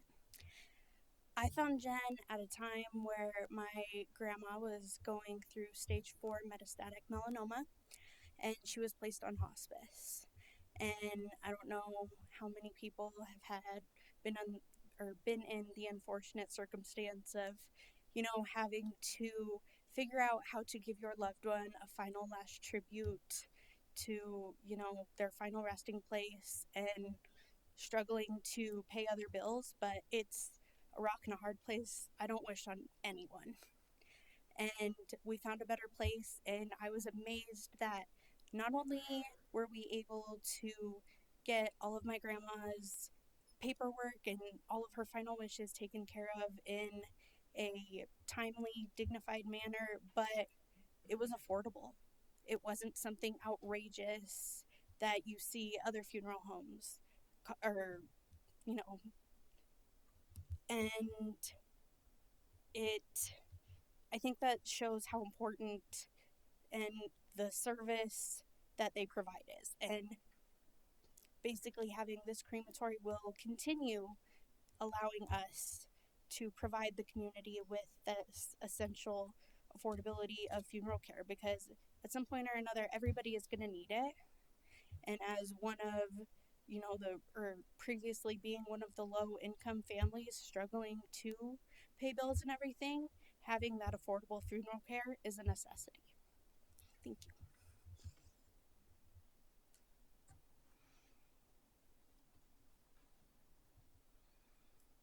Hello, William Henderson, 9821 Mobile Street, Commerce City, Colorado. I was at the last hearing and I was kind of unprepared with how all of this kind of took shape. So I kept hearing, like Ms. Ortega said, the Welby plan. And I also had printed that out and was able to look at what the Welby plan had consisted of for the patrons of or the citizens of the Welby community. And it seems to me that Jennifer has already been growing with the way she's doing her business within the Welby plan, the way that it was structured back in 2014 to proceed with the way that the town or the neighborhood has planned to grow. And I was also looking at the zoning map for the way it was broken down, and I saw the mixed-use employment, which she's already done. And I had also noticed that on that Welby plan, how they had mentioned the beehive aspect of having all of the services provided by the funeral home under one roof, so to speak, or at least at one location, to be congruent with the way that things need to operate with the Welby plan. So from what I understand, as long as the drainage issue was taken care of and the building not standing out to look like some monstrosity that didn't go along with the Welby plan, it seems like she's already on track to coincide with the way that everything was already planned according to the Welby plan. And I don't understand why she wouldn't be approved to continue with this crematory being built so that she can be efficient. I transport anywhere from roughly about 28 to 38% of her decedents, and me not having to travel to, of course, even the one that's just a half a mile away, or a couple of the other crematories that she has to use, would already significantly reduce the emissions that is at the concern with just my 1 or 3, 4 vehicles alone that my company uses to transport the decedents to get cremated. So I believe that just standing on that alone, that she's already done things according to the Welby plan, and with where she is intending to go Welby plan related, I don't understand why this wouldn't be pushed forward to allow her to get this crematory when all of the needs seem to have been addressed according to the Welby plan, from my understanding of what it was. And I went over this last night, so it would be fresh on my brain. Thank you. Thank you. All right. Clerk Hannah, our next three. Dolly Ruiz, Valencia Martinez, Josias Martinez. Did Antoinette come back? Yes. Why don't you come down and why don't you kick us off, and then let's have the next three queue up behind her. Can we read those next three again? Dolly Ruiz, Valencia Martinez, Josias Martinez.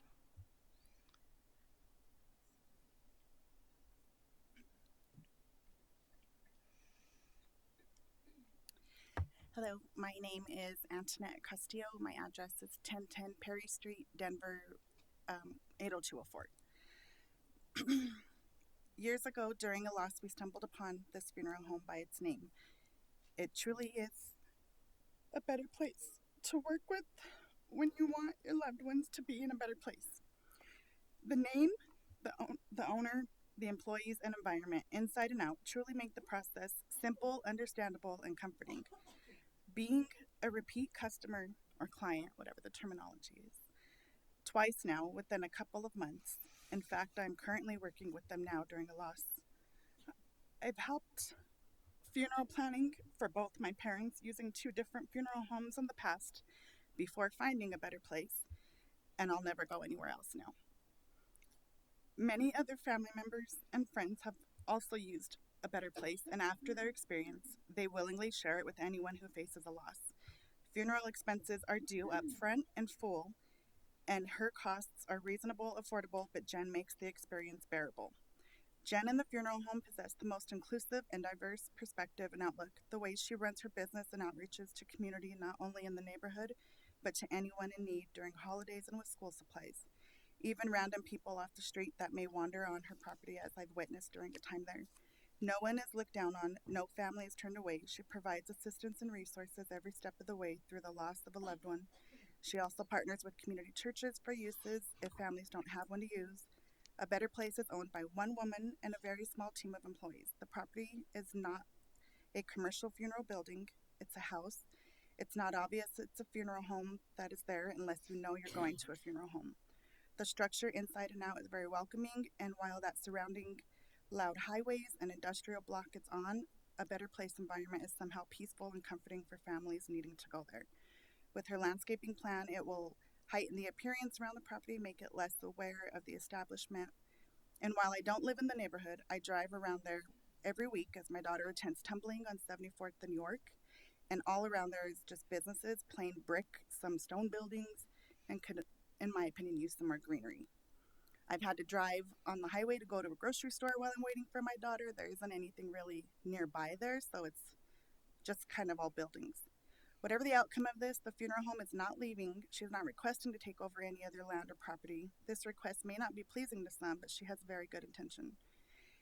She's been there for years already, and I believe she wants to have a legacy, and that can include the neighborhood, whether that can be with employment, because the reason for this request is how extremely busy she is, and it can be a learning experience for any high schoolers, internships, jobs, because this industry is never going out of business.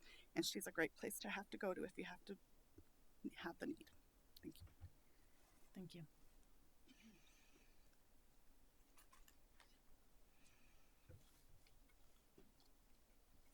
Hi, good morning. My name is Charles Martinez. My address is 2635 Devonshire Court in Welby. I'm here today to express my strong support for the proposed expansion of a Better Place mortuary to include a crematorium. As a long-standing resident and business owner in Adams County, I believe this expansion is not only beneficial, but also necessary for our community.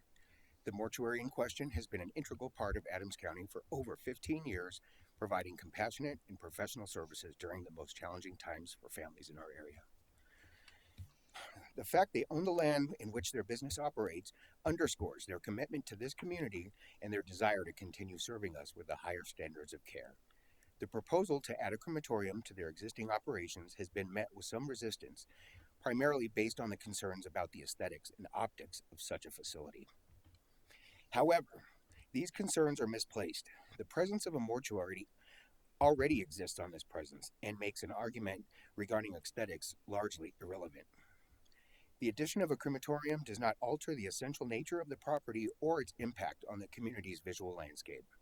Moreover, the mortuary's representatives have made numerous attempts to address any potential concerns about health risks or environmental impact.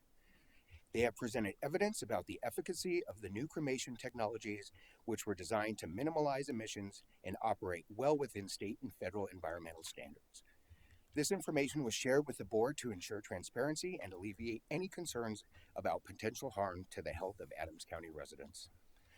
It is worth noting that during a previous discussion, a council member remarked that the issue was not so much about the technology or health risk, but rather the optics of having a crematorium next door to a future development of low-income housing. This perspective fails to recognize the fact that our community already coexists with this mortuary, and the expansion to include a crematorium is a natural and necessary progression to meet the needs of our growing population.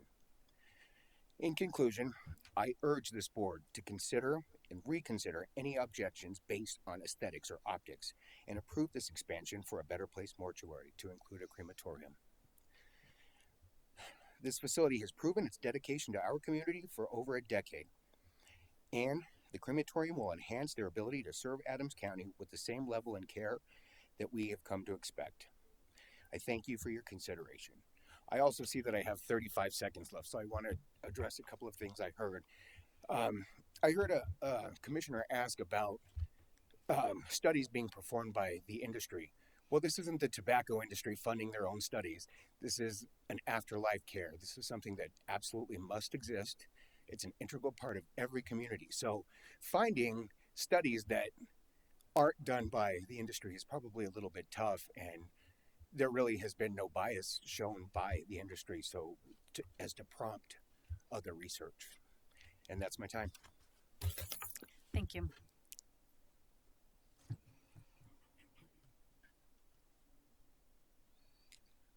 My name is Josiah Martinez, and I live at 7711 Shoshone Street, Denver, Colorado. Thank you. I'm in full support of a Better Place building a crematorium, as it's an essential to the business and to provide families with more options and greater convenience during their time of need, as I was in 2020 when I lost my grandmother, and 6 months later, my great-grandmother.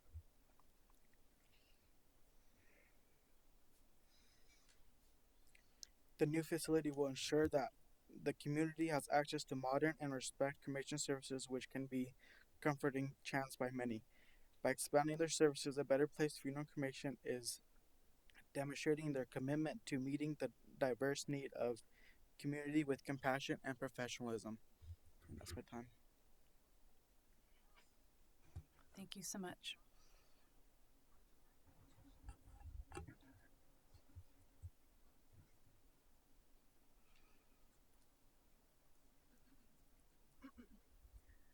My name is Valencia Martinez and I live at 7711 Shoshone.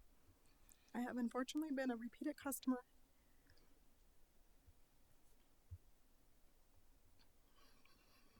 You can have someone stand with you if that would be supportive. To A Better Place, starting with my mom, 6 months later, my grandma. It's okay. And now we've had over 10 family members in 4 years, with 2 more this month. You don't have to do this, it's okay. A Better Place has grown since my mom's passing. It took 7 days to get my mom and my grandma back from crematory, and now it's taking 3 weeks to get our other family members back. It brings a lot of anxiety knowing our loved ones are alone in a cooler, waiting in line to be cremated, waiting for our loved ones to come back home. This time is feeling like an eternity, and it's making the grieving process a lot harder.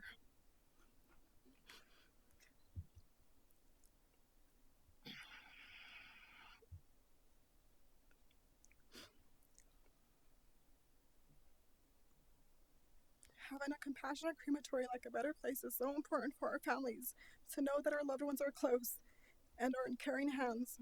It definitely eases the burden.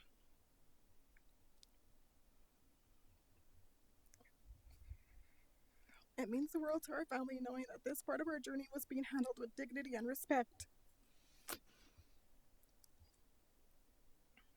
A Better Place's presence in the community is valuable, giving people the reassurance that our loved ones are never far away from home.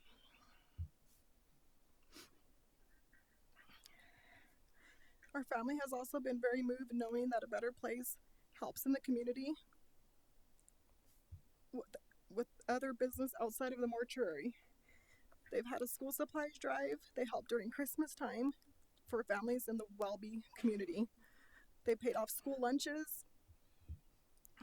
They do things for the holidays. They've had Halloween trick-or-treat night for the kids in the Welby community. Oh, I can't remember. It's okay. Thank you so much. We are almost at time. We'll do 3 more testimony. And thank you all for supporting each other as folks are working through this difficult topic, which is different than our normal land use because it is quite emotional. So thank you all for your support and compassion during the testimony. So our next 3 people. Shantae Calhoun, Adam Ariano, Kyle Watson.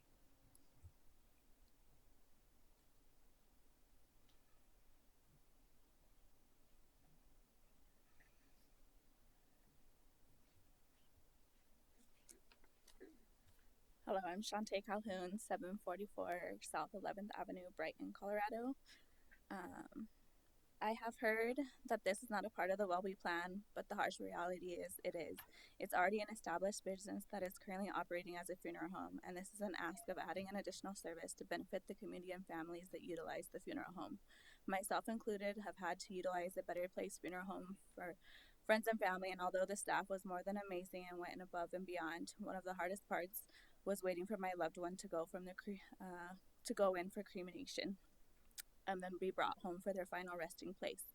The weeks we waited knowing our loved one was in a cooler, cold and alone, awaiting their line to the crematory did not allow my family to start the grieving and closure process until we received our loved one home and can do the celebration of life.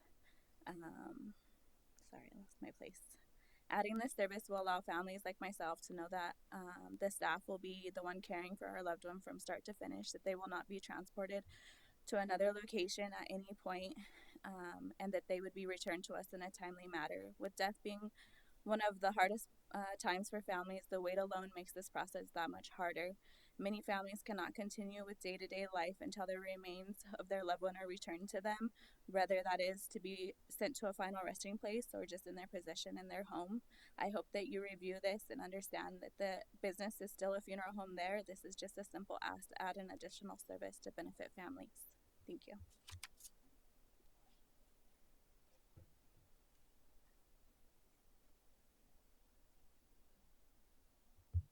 My name is Pastor Adam Ariano, Rejuvenation Ministries. Address is 11243 Dexter Street in Thornton. Good morning, of course, esteemed members of the County Board of Commissioners.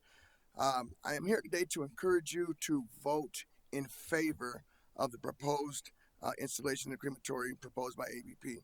This initiative is going to be more than just a new facility. It is actually a commitment to our community's well-being, as ABP provides an essential service to our community. I want to highlight the word essential. This is not something that maybe we need this, maybe we don't. This is actually an essential service that we provide, that they provide to the community.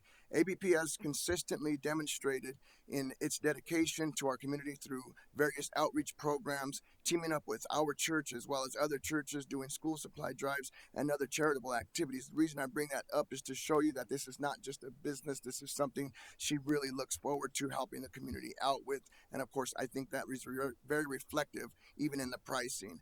Now, with the new affordable housing units that are going to be built next door, keeping ABP services affordable is going to be especially beneficial for the residents in these new developments. Now, by establishing their own crematory, ABP can ensure maintain that they are committed to the affordability and to continue to serve our community more effectively. So I urge you to support this proposal. Your vote in favor will not only help ABP keep their services affordable, but will also complement the new affordable housing units, providing essential support to our community members. This will enhance our collective effort to improve the quality of life for all residents.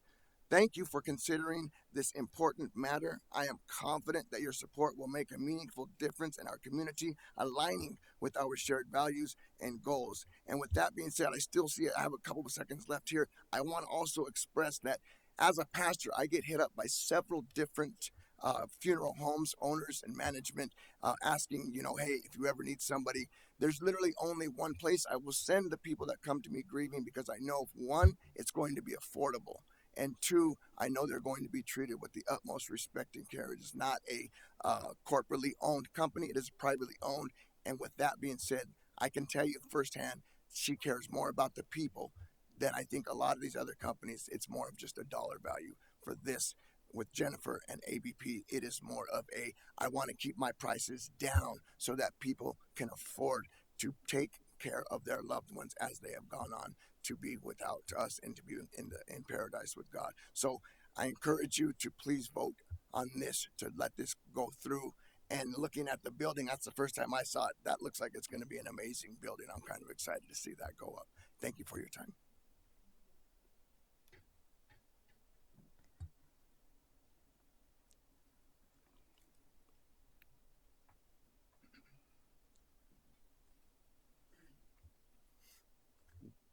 Good morning. Kyle Watson, 6200 South Syracuse Way, Greenwood Village. As a civil engineer, I just wanted to state I typically base my decisions on code. I read through your code, understand it very well. Read through the Welby plan. I see no contradictions to the code.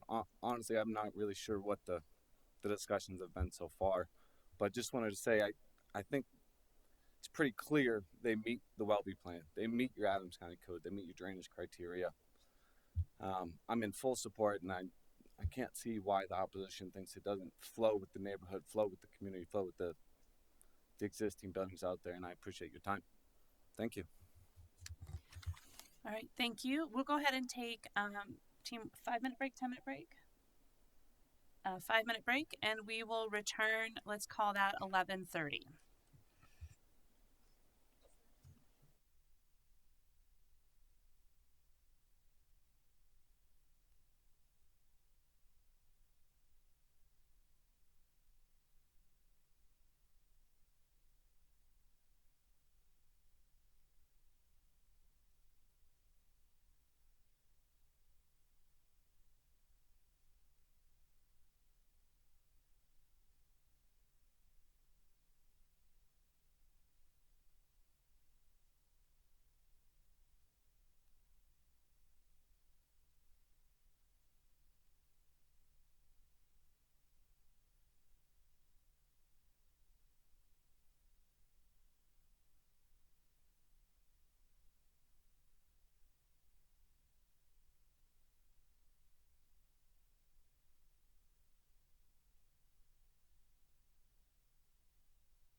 let's call our meeting back to order. It is 11:30. We will resume with public comment. We'll do the same pattern that we are doing before, where the clerk will read 3 names. If you can queue up and go 1, 2, 3, that would be helpful. You'll come on down, introduce yourself, name and address, and you'll have 3 minutes. So clerk, who are our first 3 people? Angela Rotello, Carol Aducci, Charlotte Chancho.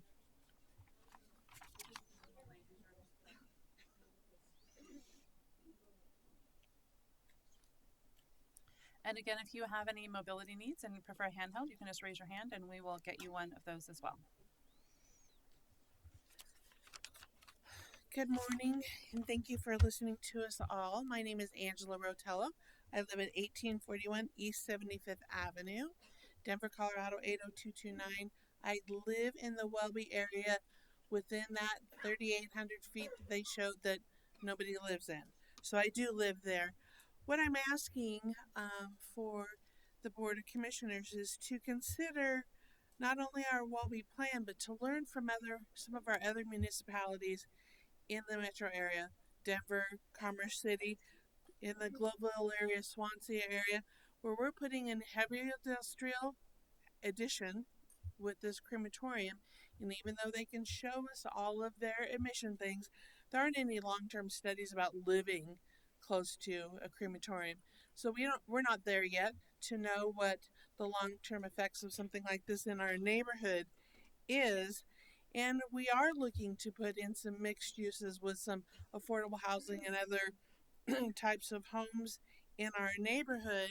So we want to bring some of those homes in, but we don't need to continue to perpetuate marginalizing those people that need those extra services by putting them next to highways. You know, the county has done a great job by adding transportation. We're not far from the light rail system and those sort of things. Those are the types of services we need.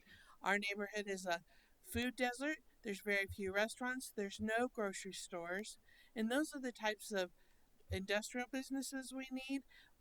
We have become heavy in warehouses, and we're okay with that. We're not okay with the heavy industrial and the additional admissions. We already have the 2 crematoriums in our neighborhood on that 73rd and Gilpin, so just blocks apart, and the other one is close. So we're hoping that the commissioners will consider the Welby area plan and keep us with some mixed use, help us bring in some other uses for our neighborhood and not be so heavy industrial. We don't want to be the I-70 corridor of Denver and Commerce City, who've learned that all that heavy industrial close together is not good for our population. So thank you for your time, and we appreciate your consideration.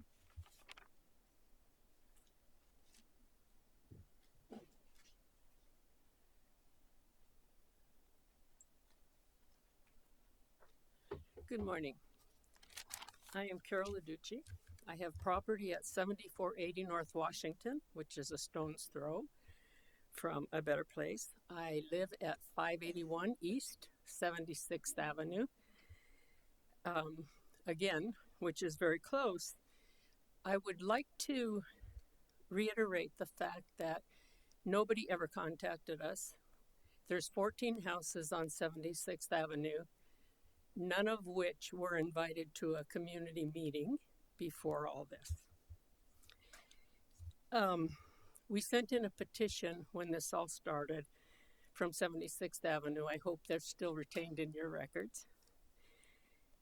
And we already have 3 furnaces for crematoriums, 2 of which they put in one building by 2 different names, allowing them to cremate double the amount of people, and the other one has 1. So we already have 3 that are emitting, and if they only emit 10%, multiply that times 3, and then add another one. We are a high pollution area. That's part of our concern. We would hope that we don't continue down this road and that we get some mixed use. Washington Street is the main corridor for Adams County, and we would like to have more variety. I have an agricultural area right across from Sacamano Farms that want to do the food to table situation. We voiced our opposition to this multiple times now through all the different meetings. And we would hope that the fact that we have public service, Cencor, Denver Sewer, and the highways, that we don't continue to increase the pollution by adding such type of industry. I hope that you will think of us people that have lived here for over 100. The property's been in my husband's family for over 100 years. We still have both pieces of property. I hope that you'll consider the Welby plan and to help us facilitate variety in our area that's conducive to enjoyable living. Thank you so much. Thank you.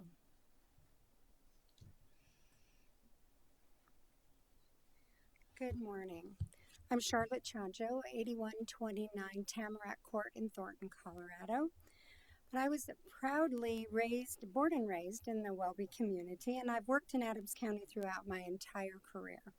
After serving as the superintendent of Mapleton Public Schools for the past 24 years, I have a deep understanding of our district and am here today to represent the long-standing partnership between our schools and our community. I appreciate the chance to address you regarding the proposed crematorium near 7261 Washington Street. While this development may have a very limited direct effect on our school operations, it does hold significant potential to impact our students, their families, and their overall well-being. In Mapleton, we are dedicated to creating a supportive environment that extends beyond our schools. We recognize that changes like these can influence the broader context of our students' lives and are committed to supporting initiatives that enhance their health and their educational experiences. The Welby community, as we keep saying here today, already accommodates these 3 furnaces with Kramer Family and Cremation Center, the Stork Bullock Family Mortuary, and Colorado Mortuary Services. We recognize these 2 operations kind of co-house, but there are 3 furnaces that operate as independent businesses. Our community, including our students and their families, have sufficient access to cremation services.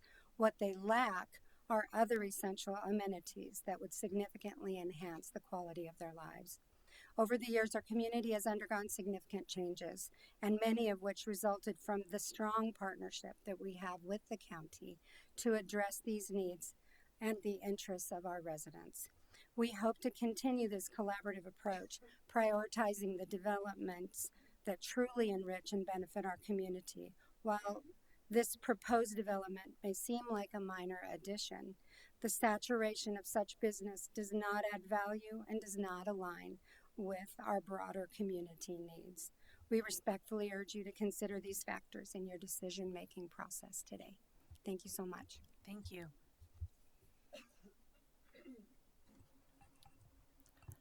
Deidre Tekavec, Lynette Brown, Rebecca Larson.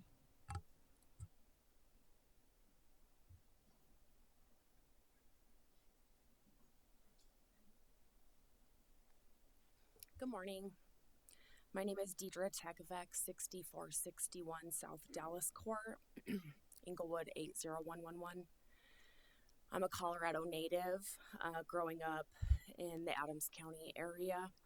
I have known Jennifer Connell for the last 25 years. We have worked closely together for the better part of the last decade. I formerly was employed with UC Health at Anschutz as an oncology and bone marrow transplant nurse. And I currently work as a home hospice nurse with the Denver Hospice. I personally care for hundreds of families who have a loved one on hospice currently, many who reside in Adams County. Jennifer Connell and A Better Place have supported hundreds of my oncology and hospice patients and their families for years. that I personally have cared for. The service that A Better Place Funeral Home and Cremation provides to our community is priceless. She is a pillar of our community. She has personally supported the underprivileged and underserved communities of Denver and its surrounding areas. She has provided her service at no cost for children and babies, just to ease the financial burden that a grieving family may endure. Ms. Connell works with families to help provide assistance to those less fortunate than ourselves. And she does this with the utmost respect and love for the decedents and for their families. I have worked with most of the funeral homes in Colorado over several years as a hospice nurse, and I can tell you from years of experience, the care and compassion that A Better Place provides to their families exceeds any of expectations that a funeral service typically provides. I've personally worked with other funeral homes in the Denver metro area who refuse to help families file the necessary documentation to receive financial support from the state.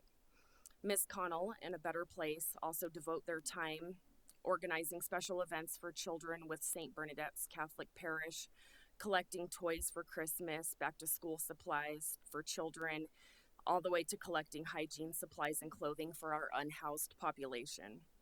Ms. Connell and A Better Place continue to go above and beyond for our families, our patients and their families, and our community deserve to have the care, compassion, and support that A Better Place Funeral provides. What Ms. Connell has grown with A Better Place is much more than a funeral and cremation service. They deserve the recognition and respect for the work that they provide. Thank you.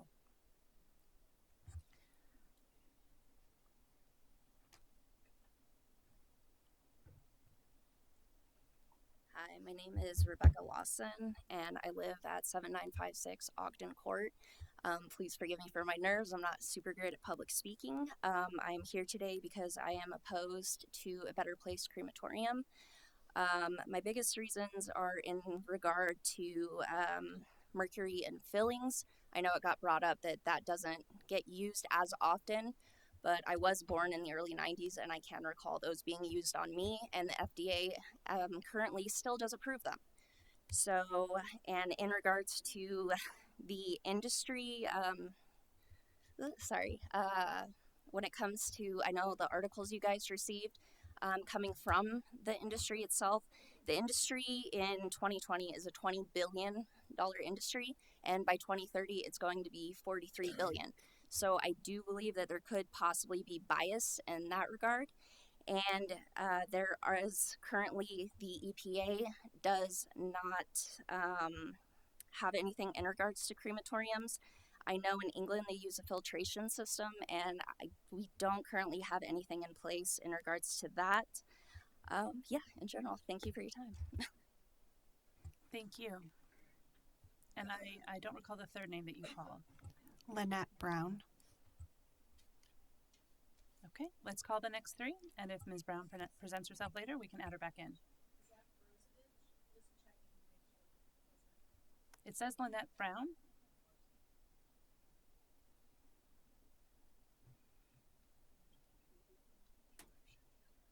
Mm-hmm.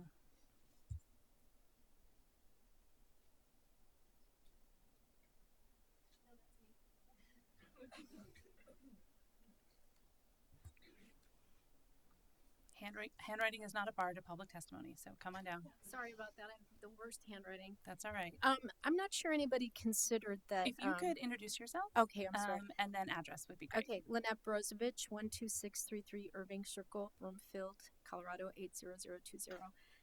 My family's owned a property there on Washington Street for over 100 years, and I've saved it as in my ownership for the last 25 years. Some of the concerns that I have, I'm going to just take all three of them really quickly. Environmental. I don't know if anyone's considered that OSHA released an emergency fire hazard that is in regard to the increased fires that are at crematories due to cremating obese bodies.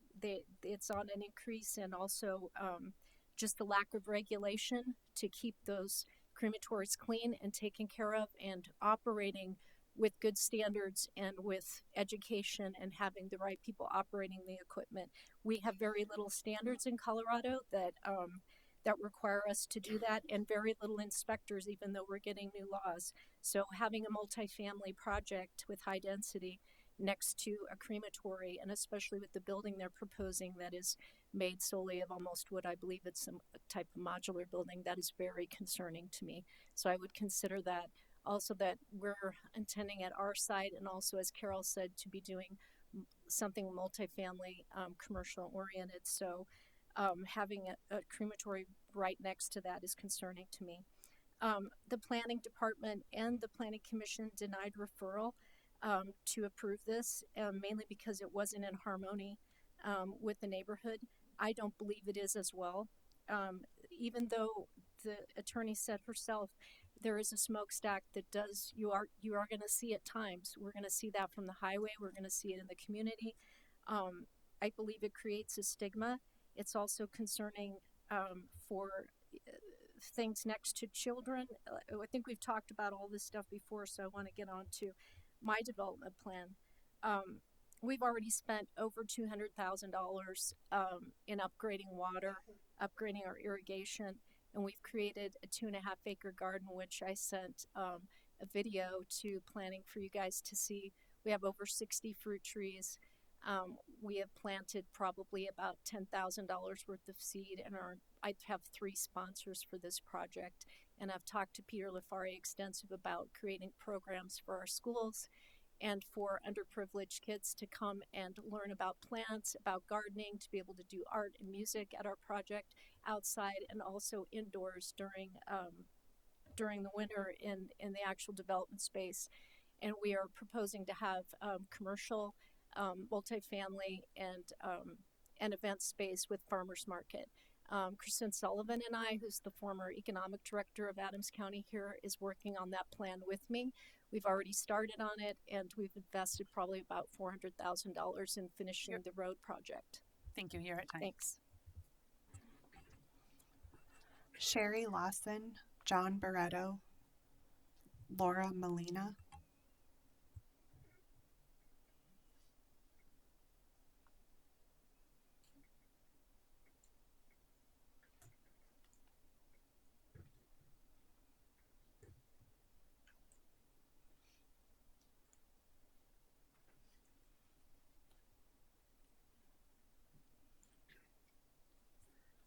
Hi, my name is Laura Molinaro, and live at 7405 Ray Street, and I'm 97 years old, so I don't know if I should be here, but I have to tell you the history of my life at the site where this is all going on.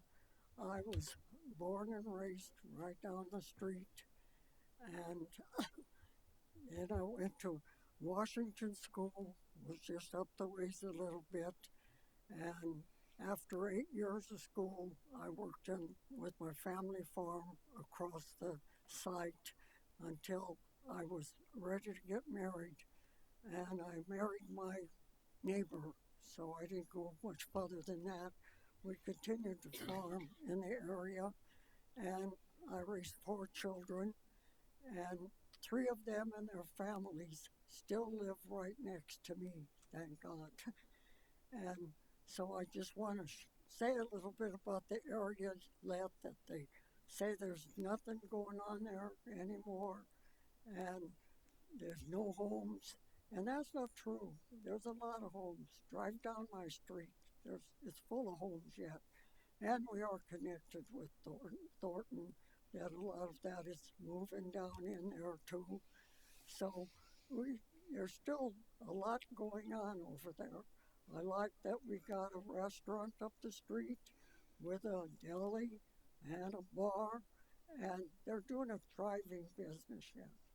And then I also got Assumption Church, which my dad helped build 100 years ago, and it's still thriving. Draws a lot of people there, with a school that was just all remodeled and fixed up, and proud that my grandchildren still go there. I've still got 2 or 3 that go there. So don't let them tell you that there's nothing there yet. It's still a community that a lot of us people are real proud of and got a reason to be proud of because it has so many memories. With still a lot of the families of the originals live there that are my neighbors. And we all still agree on the same things that go on.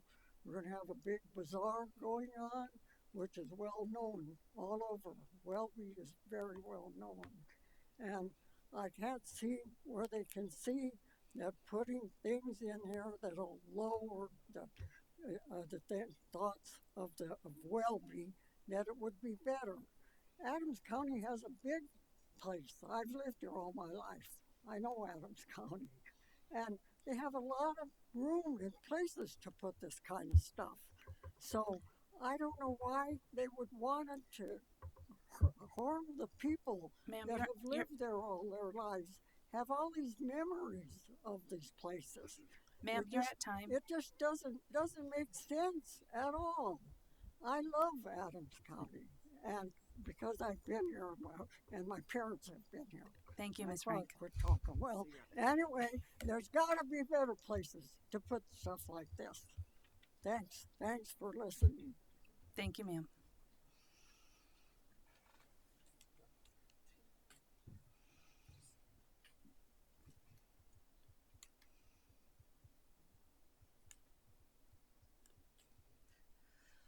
Oh, I don't do this very often.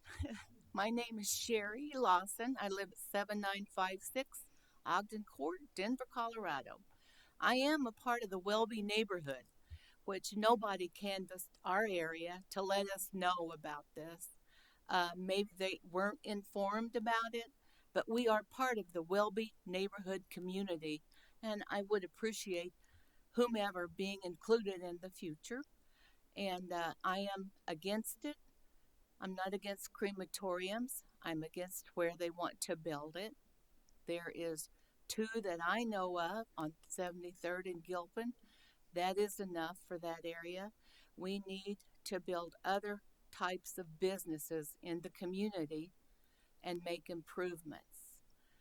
There are no EPA rules or regulations about crematoriums. The Clean Air Act tried to implement about the mercury, that comes from the crematoriums. And there are a lot of people who have these type of fillings in their teeth. I am one of those people.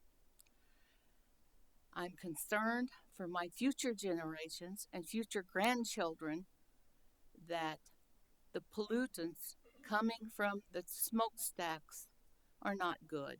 We have enough pollution in our area. Yes, I know I live in a suburb of a city.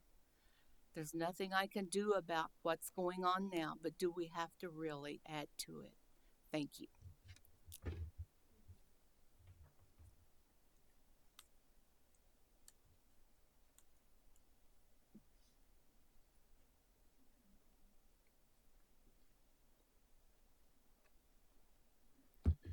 Thank you, commissioners and everybody in this room. I just wanted to state my name, John Barreto. I live at 7495 Ogden Court, really close by. And I just want to say that, in this room, we have the power to transform communities. It's obvious. And we're really talking about the placement. Jennifer Connell has an amazing reputation, obviously, by the planning committee and all the people that I've seen representing her today. But the truth is, Washington Street, that's our Colfax.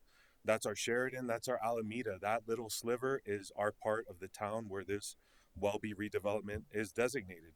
I heard some terms from the attorney and some of the other folks about alleged pollution and tiny amounts of pollution, but at the end of the day, they're stating that there is pollution. If we're throwing tiny bits of water into the Platte River, are you going to allow that company to continue to pollute it? Where are you going to draw the line and finally stop these kinds of things in this area? Plus, all these studies don't take into account altitude plus pollution. We're in a very specific altitude. In my basement, everything sticks because down there it's freezing during the summer. You think any of these emissions are going to stick around here? Probably. How many of you have eaten next door to an adjacent crematorium? We have tons of restaurants in that area, as well as we're about to put multifamily in that area. And I think Miss O'Connell mentioned that she lives on that property as well, so that's 0.0 residents that lives next door. Denver is 6 to 8 in national population pollution ranking among other cities. I work in commercial real estate, so I know that other cities like New York, LA, and things like that are starting to adopt monitoring the pollution. ESG is what everybody calls it right now. And at the end of the day, this is a conditional use where it's not zoned, correct? So this is something that was never zoned to be a crematorium to begin with in this specific area. It takes a lot of money, I know for a fact, to have an attorney and all these people represent Miss O'Connell, which is great. She already stated that she's going to build a building. In the commercial industry, right now they say it's easier to build an apartment building than to build a house. So there's a lot of money where she could put this in another area. The Welby plan states that it's the product of hard work and innovation and ideas on how to build and transform existing assets, reinvest, and maintain a vibrant community, which I'm not sure that's harmonious of. There are other crematoriums between Rhino and 120th. There's actually 8, so it's not just 3. So if you put another one there, are we going to be closer to 50% of all crematoriums in Welby? I did a petition when I knocked on my neighbors' doors. Guess what? 75 to 80% of them were Latino and they couldn't even speak English. So when they contacted these folks around the neighborhoods, was that even in Spanish? Did they think of anything like that? We have Lynette, that she's going to actually be a part of the Welby redevelopment plan, that she's going to put all these beautiful things she said in place. We're a 10-mile radius from downtown in between Rhino, and there's tons of open available lots for lease or own that she can put this crematorium that it's actually zoned for. Thank you so much. Thank you.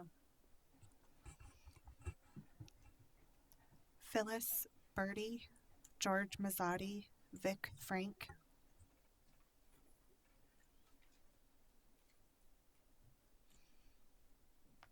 And again, if anyone would prefer a handheld mic, you can stay where you are. We can bring you a microphone. Mr. Mazzotti would like a handheld mic, but I believe you were third, sir. So let's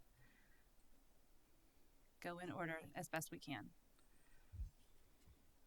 Are you ready? Thank you. Good morning. My name is Phyllis Bertie. I live at 520 East 78th Place, Denver, Colorado, 80229, which is just up the street.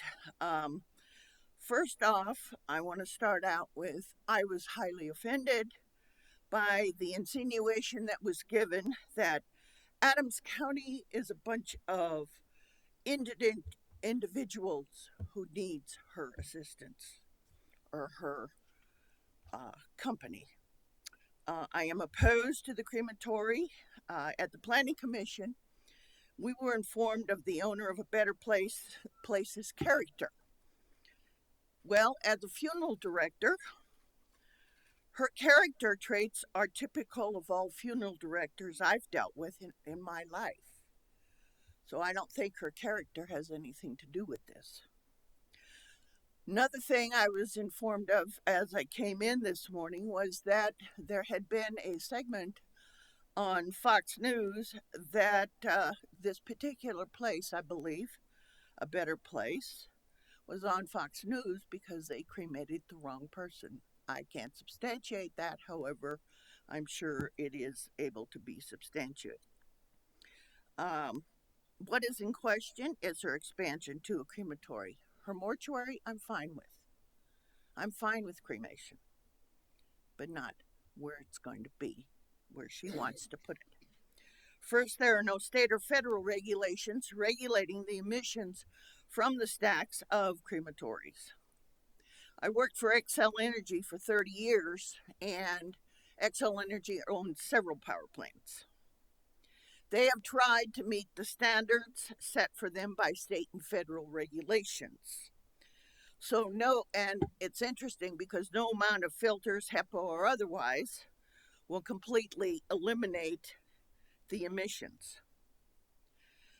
If Xcel Energy can't meet the expectations of what they're supposed to do, I'm not seeing how she's going to make it a zero emissions. I look at it this way: until there's more state and federal regulations, I believe this crematory should not be around. Commissioners, please Do what is ethically and has integrity, not a financial gain for one person. Thank you.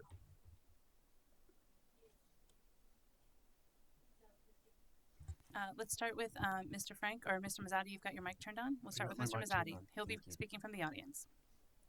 Thank you. I'm George Mazzati. I live at 7340 Race Street, which is right down the street from where the proposed crematorium is to be placed.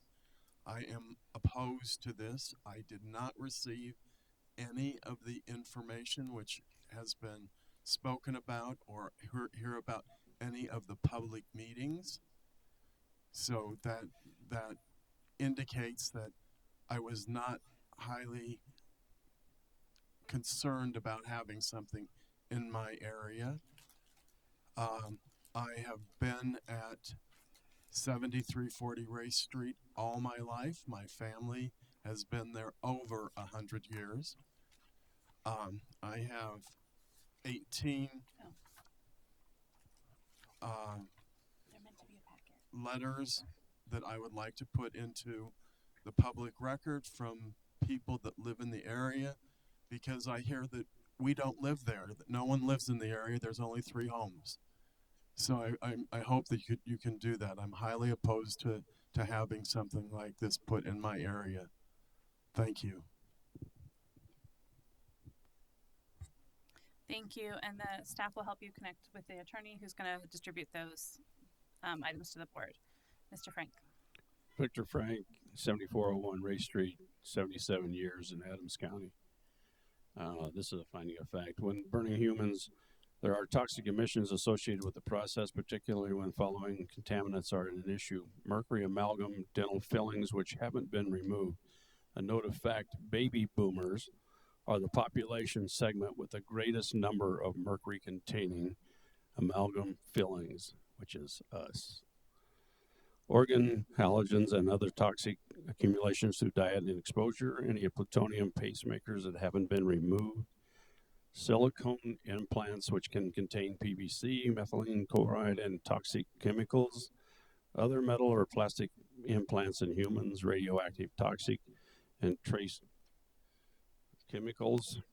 The EPA's inventory of dioxin emissions in the U.S., they estimate that crematories emit 410 nanograms of dioxin TEQs, which is toxic equivalent per body. Dioxins are highly toxic and can cause cancer, reproductive and development programs, damage to immune systems, and can interfere with hormones. Dioxins are found throughout the world and accumulate in the food chain and concentrate in tissues of animals. This equates to as much dioxin as burning 3,205 pounds of tires, 320 pounds of trash, 426 pounds of hazardous waste in a hazardous incinerator. Cremation is a fossil-driven process, high emissions, includes energy, and contributes to air pollution. Crematoriums, cremation temperatures between 12 and 2,000 Fahrenheit, with an average cremation taking 2 hours. The energy source for cremation is typically natural gas, and the world is trying to move away from the use of fossil fuels, but the funeral industry consumption has greatly increased in the last decade. One cremation is estimated to produce 535 pounds of CO2, which is equivalent to 609-mile journey in an average car. Even if they go to 50%, it's still 305-mile journey in the car. We're at a tipping point. It's time for our community to say no. I have given you per body examples, but just visualize 4 crematoriums, 2 units each, 18 bodies per day, 17 cremations. 72. Oh, 72 cremations, correction. Thank you. Thank you. Clerk Hannah, our next 3.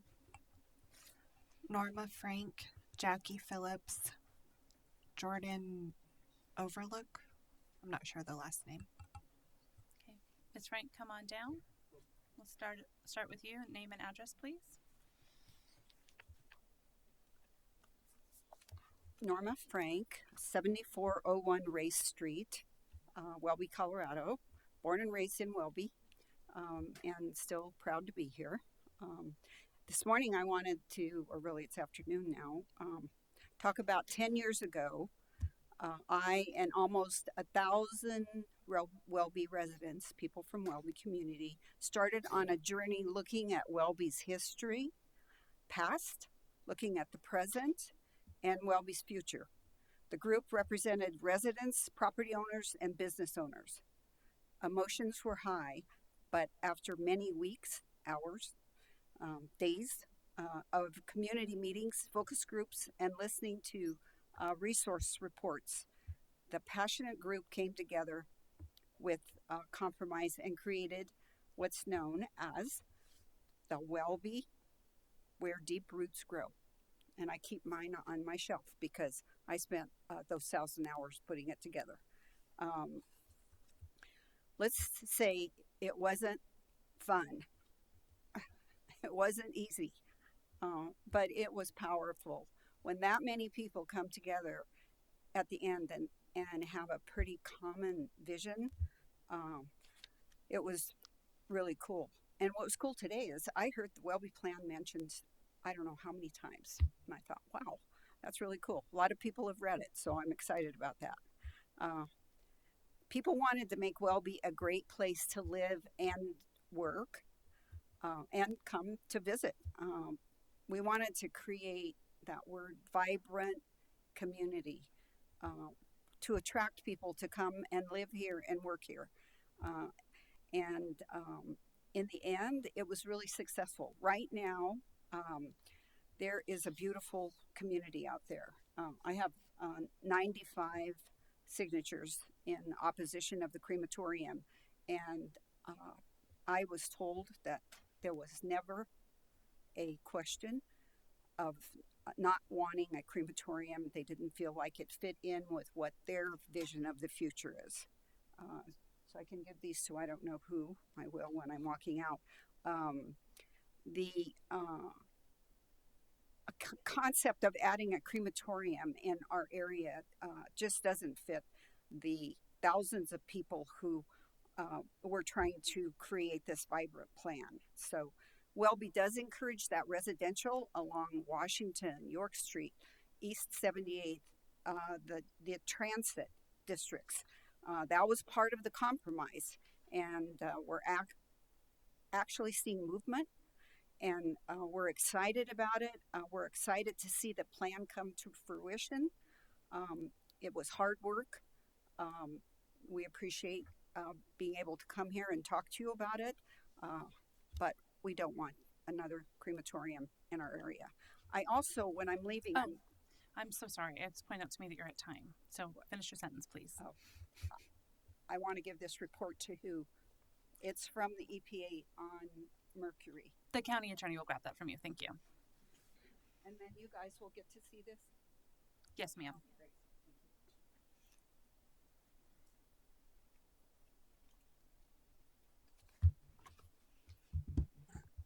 I'm Jackie Phillips, 8960 Fox Drive, number 204. That's Thornton, and I live and work there, and I border Welby.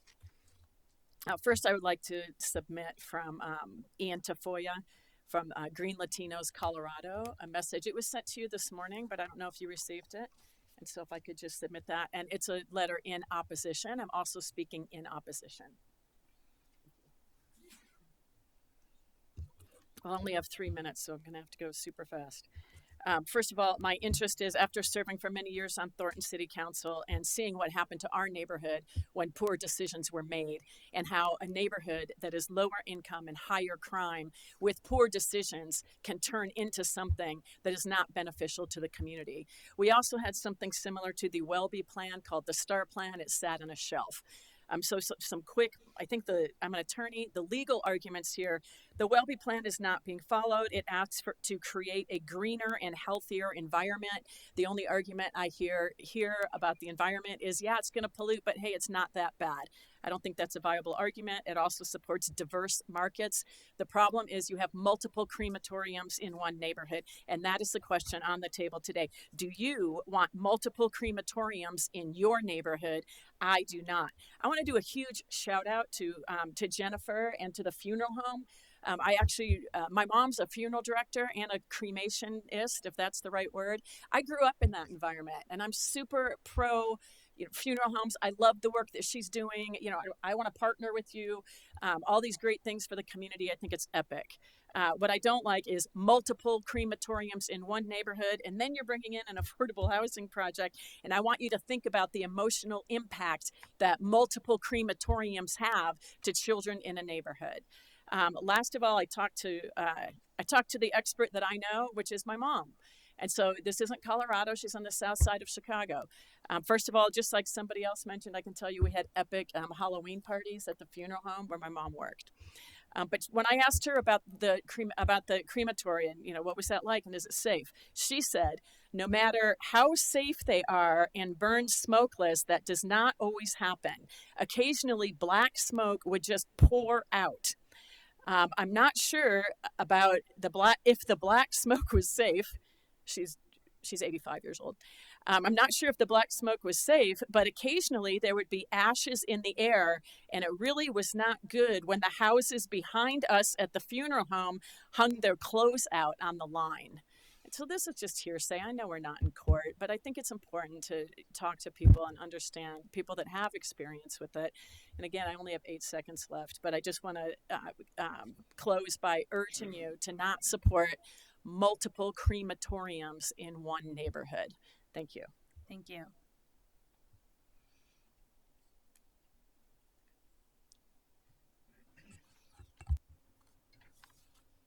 I just wanted to double check. We had Jordan still. Oh, Jordan, what's the last name on Jordan? I'm not sure. I think it says Overlook.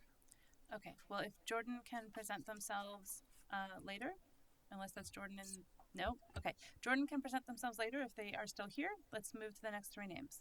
Okay, we actually have 2 people left on the list, Father Joseph Dang and Reverend Sherry Fry.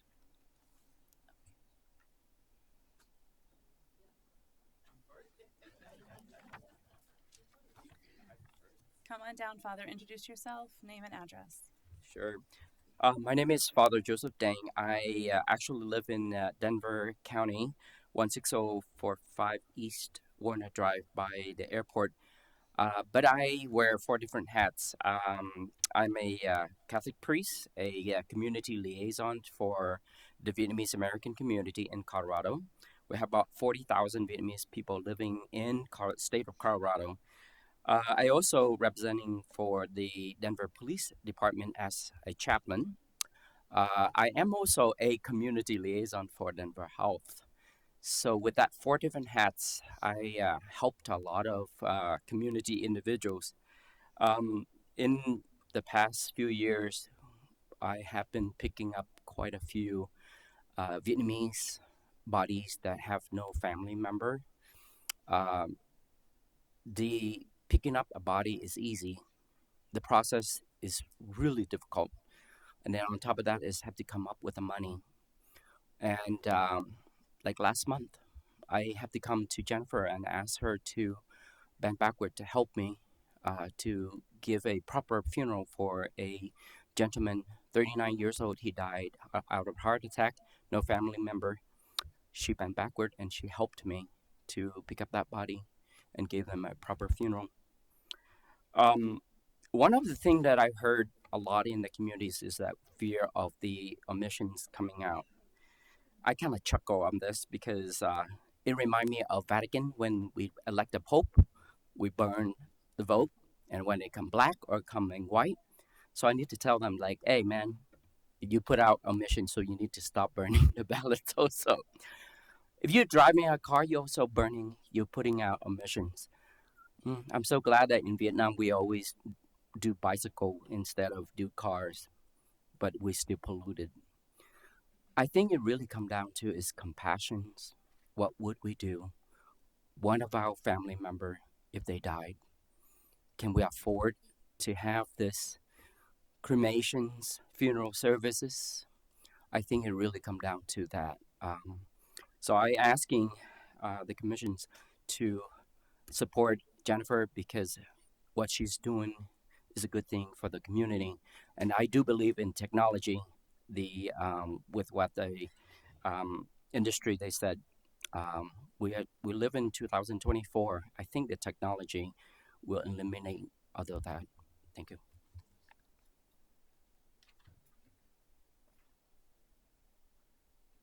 Good afternoon.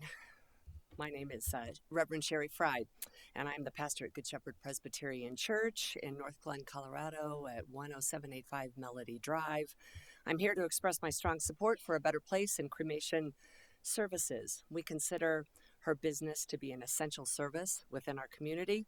The past 4 years, we've had the privilege of partnering with A Better Place, and I have witnessed firsthand the exceptional and compassionate care that they offer to families and to individuals during the most challenging times of their lives, the loss of their loved ones. We rely on A Better Place for affordable services that you've all been hearing about. They also offer those services to all individuals that I've run across and to all faith traditions, which has been an important component to the work that we do at Good Shepherd. They do that with the utmost professionalism and respect. They're also, as you've heard, active collaborators in a variety of community events that happen, demonstrating their commitment to the community's well-being. They offer a ministry of care and compassion that certainly aligns with my own values and the values of my church. I believe their business provides exceptional and vital and essential services to the community.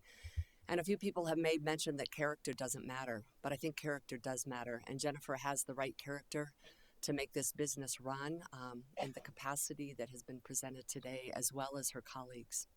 Thank you. Thank you. Thank you, Pastor. Clerk Hannah, I'm just kind of curious, what else we have? Anyone else signed up? That was everyone signed up. Okay, so then this becomes the general call. If you did not sign up, this is your moment to come down, introduce yourself, go ahead and form a queue. You'll have to introduce yourself, name and address, and you'll also have 3 minutes for public comment. So if that applies to you, and you wanted to speak and didn't sign up, this is your moment.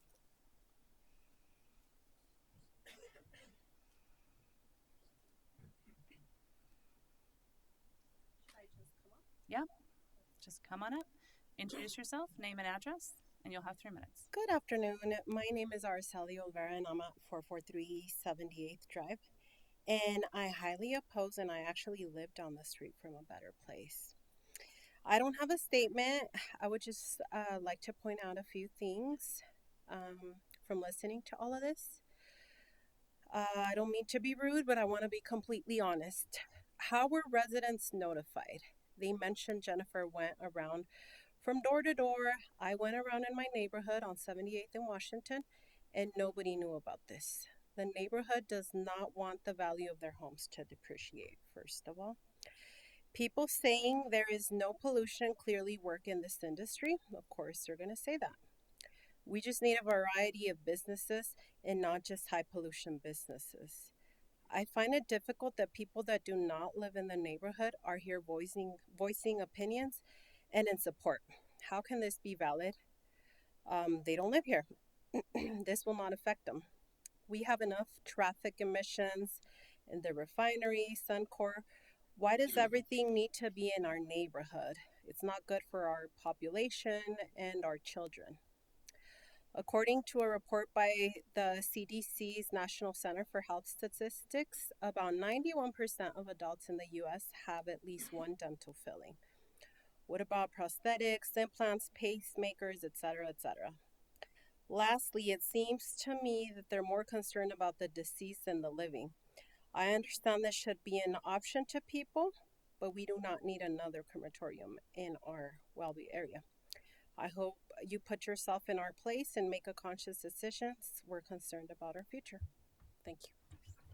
Thank you so much. Whoever's next, come on up.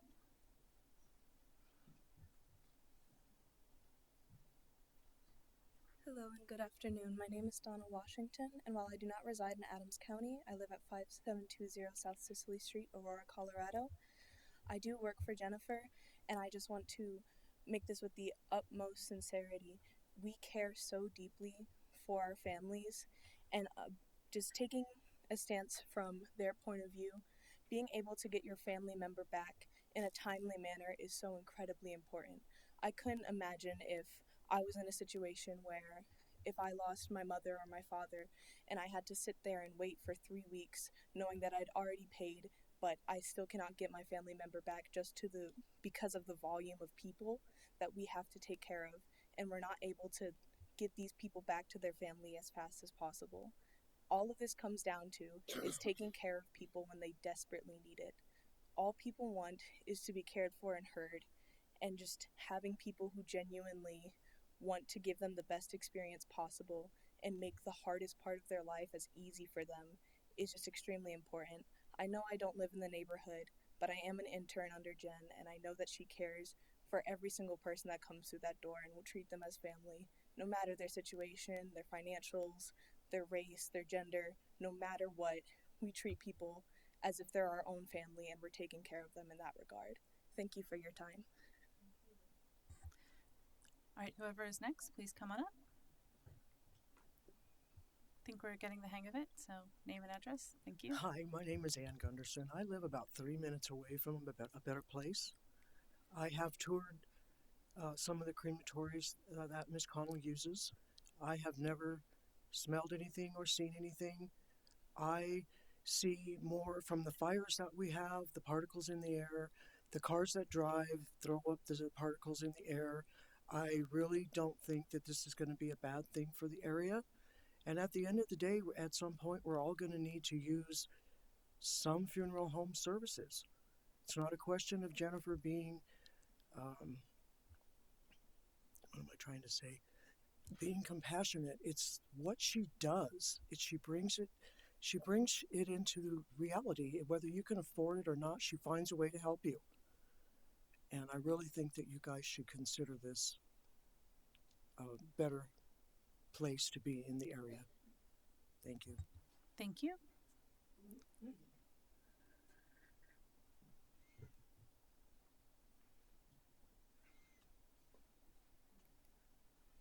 Good afternoon. My name is Federico Modera. I live on 442 East 78 Drive, which is just up the street from the proposed crematorium here. None of the neighbors there got notified of anything. My wife is a stay-at-home mom. She stays at home pretty much every day, all day. She never got notified. She has never seen anybody go knocking on the door to get notified about this. I have a 4 and a 6-year-old daughter that their window has a direct line of sight to this proposed crematorium here. How do you guys expect me to explain when they see the black smoke coming out of the building? Because there is smoke that comes out of these buildings. So how do you guys expect me to explain there's somebody being burned right there? So I'm against this crematorium. All the kids in the neighborhood, they go to the Welby School, most of them. That's where my daughters go to. So I would like you guys to consider going against this. Thank you. Thank you.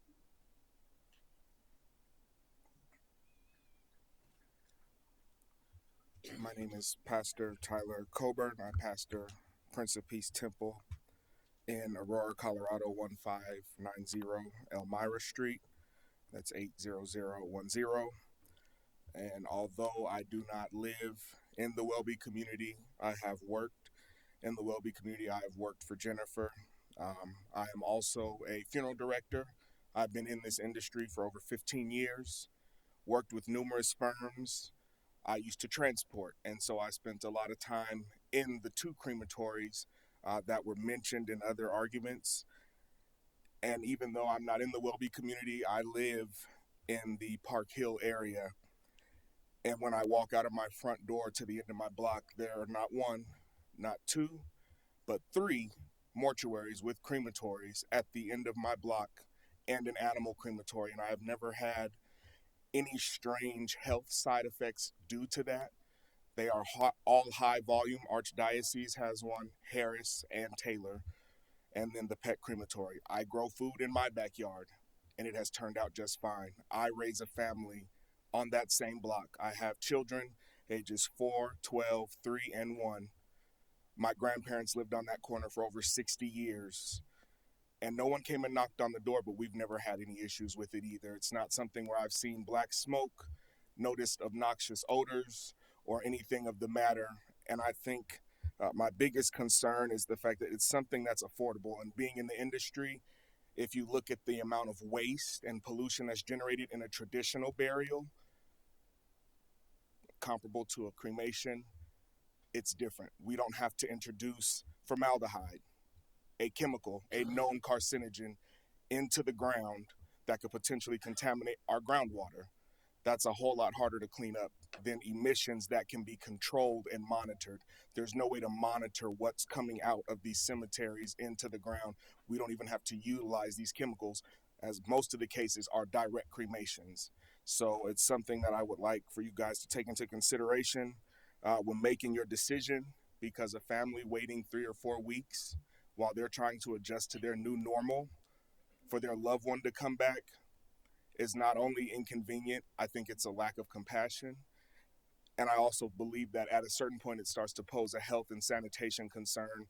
And our state has not been in the spotlight in a positive way recently with the funeral care industry. We've had bodies stacked on top of bodies, people given concrete dust and other things. And you have someone who wants to make sure that this process happens in a clean, efficient, and timely manner. And I think that's something we should take into consideration. Thank you for your time. Thank you, Pastor. Is there anyone else who didn't take the opportunity before? This is your last call to come on down or raise your hand for a handheld mic. Chase, you are not a member of the public. No, I just want to provide an update to the board. Staff received 3 additional letters of comment this morning that were not included in the packet, so I have those printed out, which I'm going to hand up to the board, and those will also be included within the public record. So I just want to provide the board that quick update. Okay, thank you so much. Let's go ahead and start that process. And with that, we'll close public comment for citizen communication. That does bring it back to the board to ask any questions that have come up during the course of hearing this commentary from the public. I'm just going to start on my right. Do we have any questions over here at this time? I will start on the left all right. I'll start on the left this time. Y'all, we're all the same. They want you to go first. Commissioner Baca, Commissioner Odoricio, any additional questions? No additional questions. Okay. Do you have any additional questions? No additional questions. Comment later. Yeah, I'll have to comment. Okay. I had some additional questions, and I'm just kind of curious because I heard a couple of things, so I'll ask my questions now, and my questions are for staff. And that is with the ongoing air monitoring, once the APEN is issued, like who would have control over ongoing air monitoring if this were to be approved and they were to move forward? Absolutely. I will let my colleague Megan Grant would respond to that question. Thank you. Yeah, come on down. We got to get you on the microphone.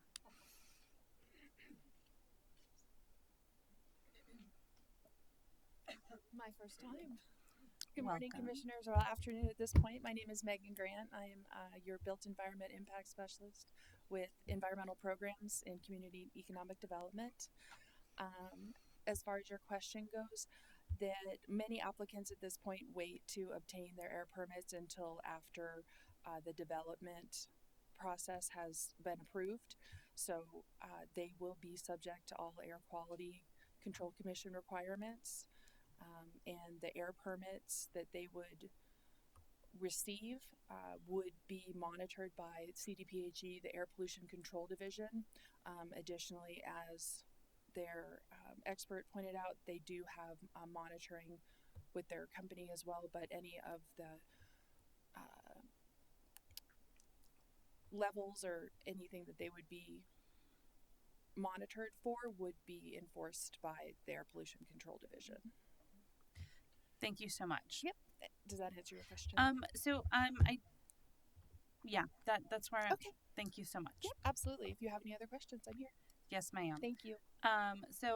Seeing no other questions, Since she's here. Oh, I'm so sorry. Please come back. Commissioner Tedesco does have a question. Yes, sir. So since you're here, I just want clarification. So earlier it was stated that there are no EPA regulations for crematoriums. I'm pretty sure there are. I actually looked it up. But are there EPA regulations for emissions?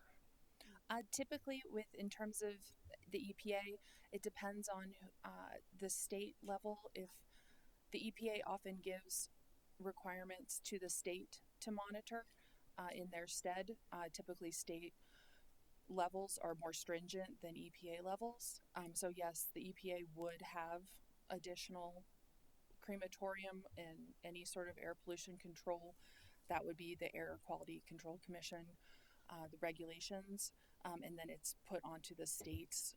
So our CDPHE Air Pollution Control Division would be the ones doing the enforcement, which would be at probably a more stringent level than what the EPA had provided. So the way I read it in what I was able to look up is EPA does have regulations, and their regulations are broken down into 3 different categories. Those regulations, though, do not regulate emissions, but then it goes on to say that the EPA works with the state and others to enforce the emission standards on, through our land use or whatever we have in permitting. So I just wanted to clarify that because I had heard that comment earlier, and I just wanted to make sure we were clear as to what that meant. Yes, the EPA does have air pollution regulations, which are typically enforced at the state level. So our CDPHE would do the permitting, which was that APEN, air pollution emissions notice, that this facility would be required to obtain prior to any operation, and that they would then also have enforcement through that, as well as inspections and monitoring. And so that APEN will establish any process limits to control any emissions from the crematorium, from the incinerator. So, yeah. Good. Okay, since you're here, Since you're here, Commissioner Henry. I know you might not know this, so I'm okay with it if you don't have the answer for this, but do you have any idea how many inspectors they have or how they inspect something like this? I do not know how many inspectors they have, but I do know from their inspection schedule that so these APENs have a limit, and they also have conditions on them, so that the conditions would have to be met, and those would also be enforceable. And from what I've seen with the other crematoriums in the area, have been on like an annual inspection schedule, and there have not been any compliance advisements or exceedances that have been reported for either facility with their current air permits. Thank you for that. And now Commissioner Mauricio has a question. So apparently a fruitful area of No, conversation. I appreciate, first of all, Megan Grant, welcome to the team. So, Thank you, sir. Happy thank to be you. here. I do want to, I don't have a question for Megan. Thank you. You can sit down. I'm sorry. Okay. I just want to say welcome to the team. I will note that there's a difference here. What I'm hearing is that there's a difference between enforcement versus monitoring. And it's my understanding a lot of the monitoring that occurs through CDPH is actually through modeling as opposed to actual monitoring. And so a lot of the modeling, from what I've seen, has been in other industries is usually self-reported modeling versus actual fence line and actual monitoring. We have had a long history of that. So thank you, Megan, for all your help on this. We Absolutely. appreciate it. I'm here if you have any other This is more of a record for this. I'm anticipating we're moving on to the discussion, or No. Well, we did want, I think the applicant had reserved time, Okay. given the lengthy public comment, to provide any additional information. And I do have a question for the applicant as well. So I'll take a privilege and ask my question first, and then hear what other comments the applicant might have to wrap up here. So my question, there was a commentary, and you had a couple of slides on, this is the, vertical looking down, but looking horizontally on the building design and the visibility of the building from other structures, from the highway, etc. And I'm just kind of curious if you could comment or had any comments on the height, the proposed height and visibility. I know that you had talked about any chimneys being encased in brick. There we go, 23 feet. Is that a proposal? Is that set in stone? Like, what is that elevation? That is the proposed elevation, although no building permit application has yet been submitted. Okay, but this is your general estimate of how That's high it right. would need to be to meet the safety standards. That's right. And in terms of the visibility, you can see a depiction on this elevation of the two chimney stacks that I referenced. Mhm. Those are the so-called stacks that come out of the machine, out the top of the roof, and they're in this drawing, as you can see, surrounded with brick, like a chimney. Thank you so much. That is my only question for the applicant. And then I'm not seeing any other questions at this time. So if you had closing remarks, this would be a great time to hear them. Thank you very much, members of the board, of the county commissioners, and the staff. Thank you for your time and attention to this matter. I know it's been lengthy. I just want to take a few seconds and maybe just respond to a couple of the issues that were raised that we did not address in our initial presentation. One comment was made that some residents of the community would prefer to see a different type of business in this location, different diversity of businesses. And as I commented, this funeral home has been located in this location since 2018. They consider themselves a member of the Welby community, and it will continue to operate as a funeral home, even in the event that the conditional use permit is not approved. So I just wanted to make sure that that's really clear. There was also a comment about increasing emissions, just generally like, hey, there's already a bunch of emissions here. We shouldn't approve anything, even if it's going to increase it only by a teeny tiny amount. The response to that I would say is, although I don't think that we've got a really precise calculation of this, what we're trying to do here is eliminate vehicle trips. Like right now, in order to distribute the decedents to all of the different crematories in the neighborhood, and you saw that map of some that are 5 miles away and so on, all the different crematories that are presently being used, we're generating an awful lot of vehicle trips. And it's actually the case that our traffic studies showed that if this crematorium were approved, we would have a significant net reduction in trips. There's somewhere between 3 to 5, maybe 3 to 6 trips a day coming out of this facility that would be eliminated because those bodies would be able to be cremated right on site. Sort of related to that issue is also someone mentioned a Fox News story, which apparently named A Better Place in it. But the issue in that Fox News story had to do with the third-party crematory that they were using. And that is a perfect example of one of the reasons why they really want to 100% control and monitor the process from beginning to end, to eliminate the potential for any third-party crematories to undertake operations that don't live up to their standards. Somebody said there's no state regulations, but you just discussed the fact that there are state regulations, and we will in fact comply with all the state regulations, so I don't think I need to address that. Someone also stated that Jennifer Connell lives on the property, which she does not. Just to be clear, it is 100% being used as a funeral home, and there are no residential uses on the property right now today.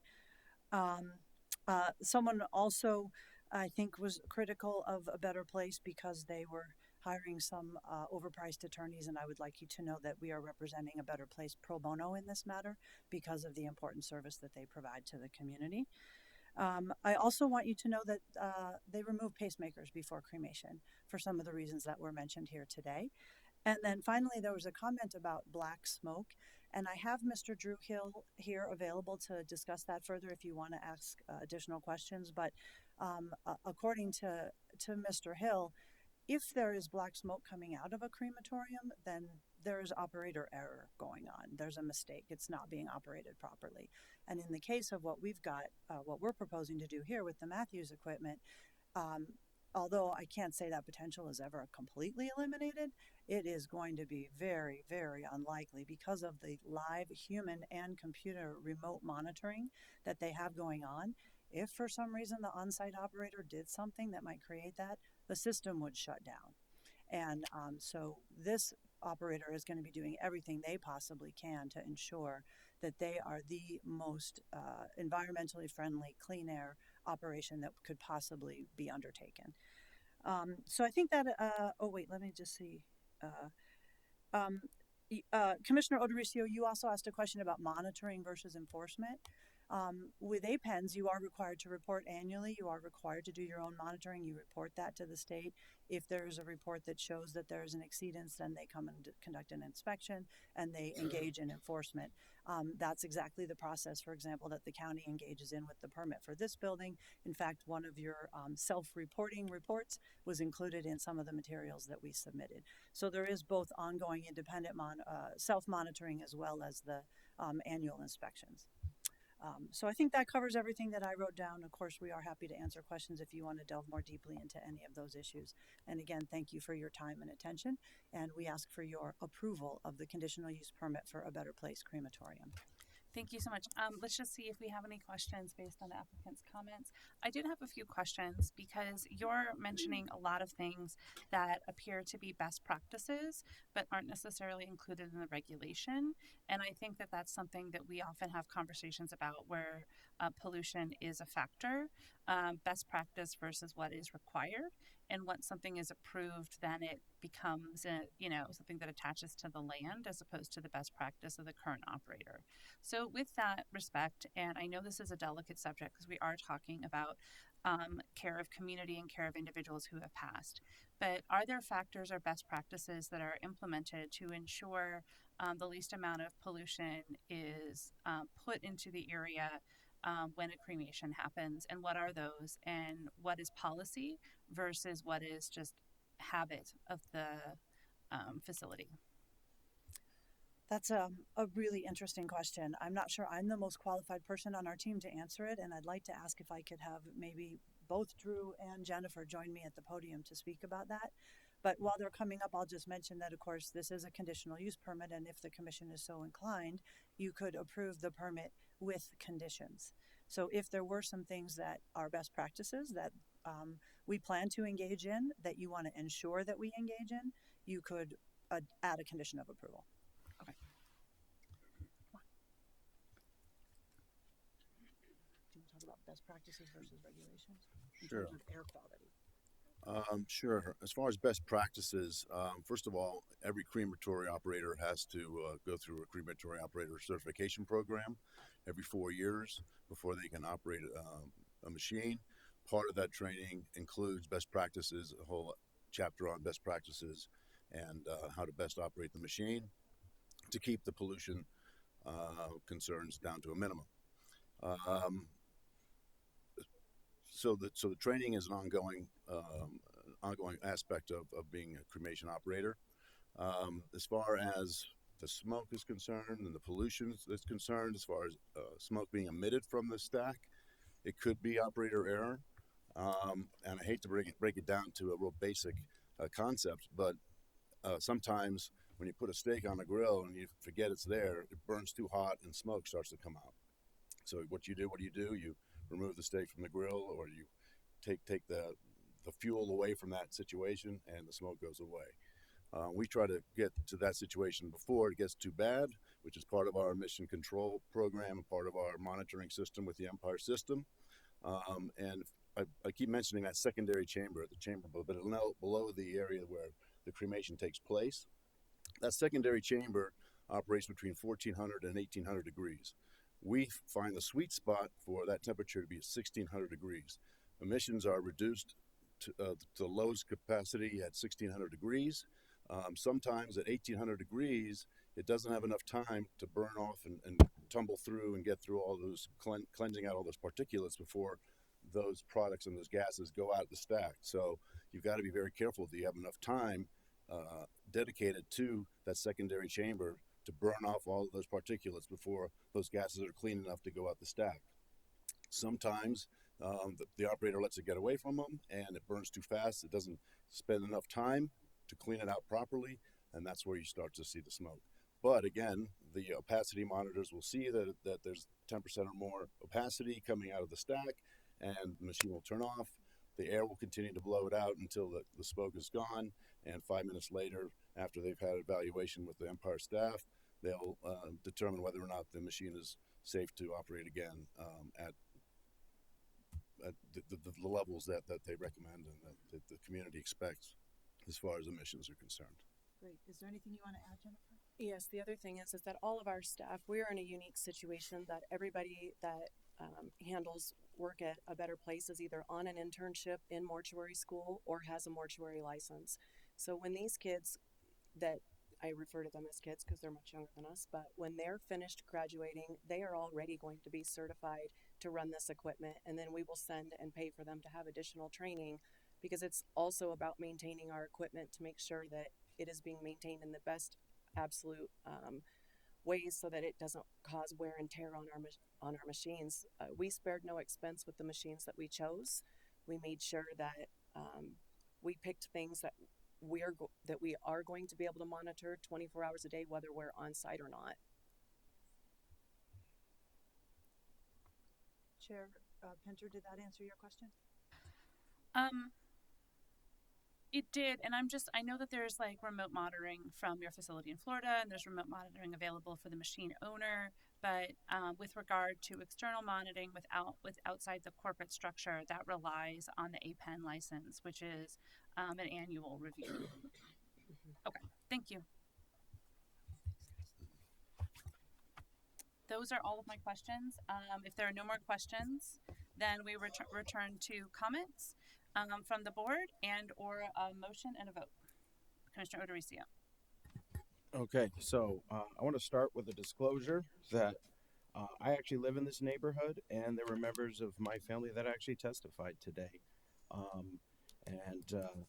think the answer is because when asked if I could discuss it, the answer is no, but you're a citizen, so that's how we have to do it because we're not allowed to talk about these things. So you did see some folks in my community and in my family testify on this today, concerned about this. Also, in disclosure, the attorney and I, for the applicant, are personal friends, and she's been a supporter of mine for years. So I'm saying there is no bias.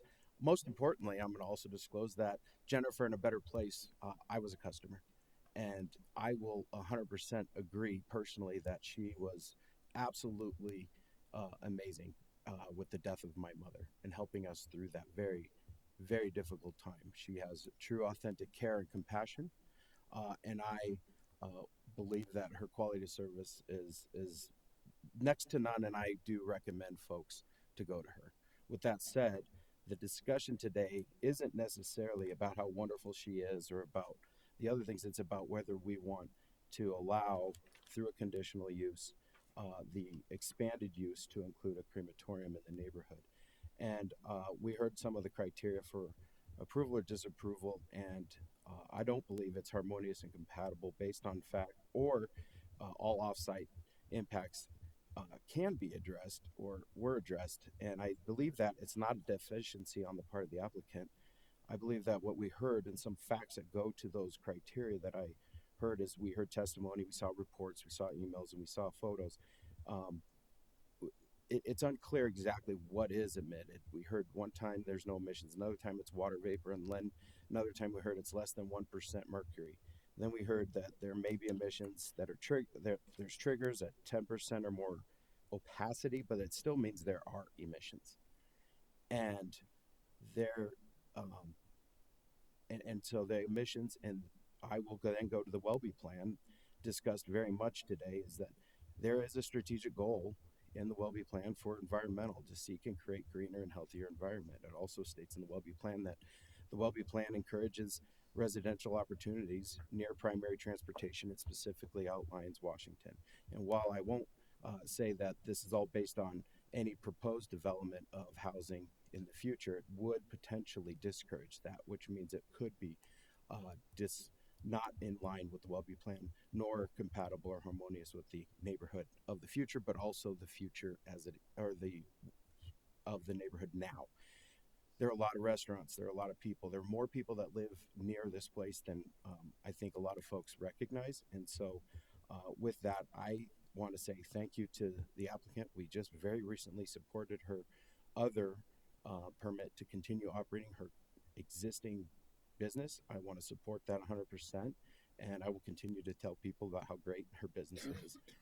This decision for me today on my vote is going to be based purely on the land use not meeting the criteria. I don't think that this is harmonious and compatible with the facts as presented, and I don't think it addresses all the potential impacts. So I will be voting no on this, and I will wait for others to make comments.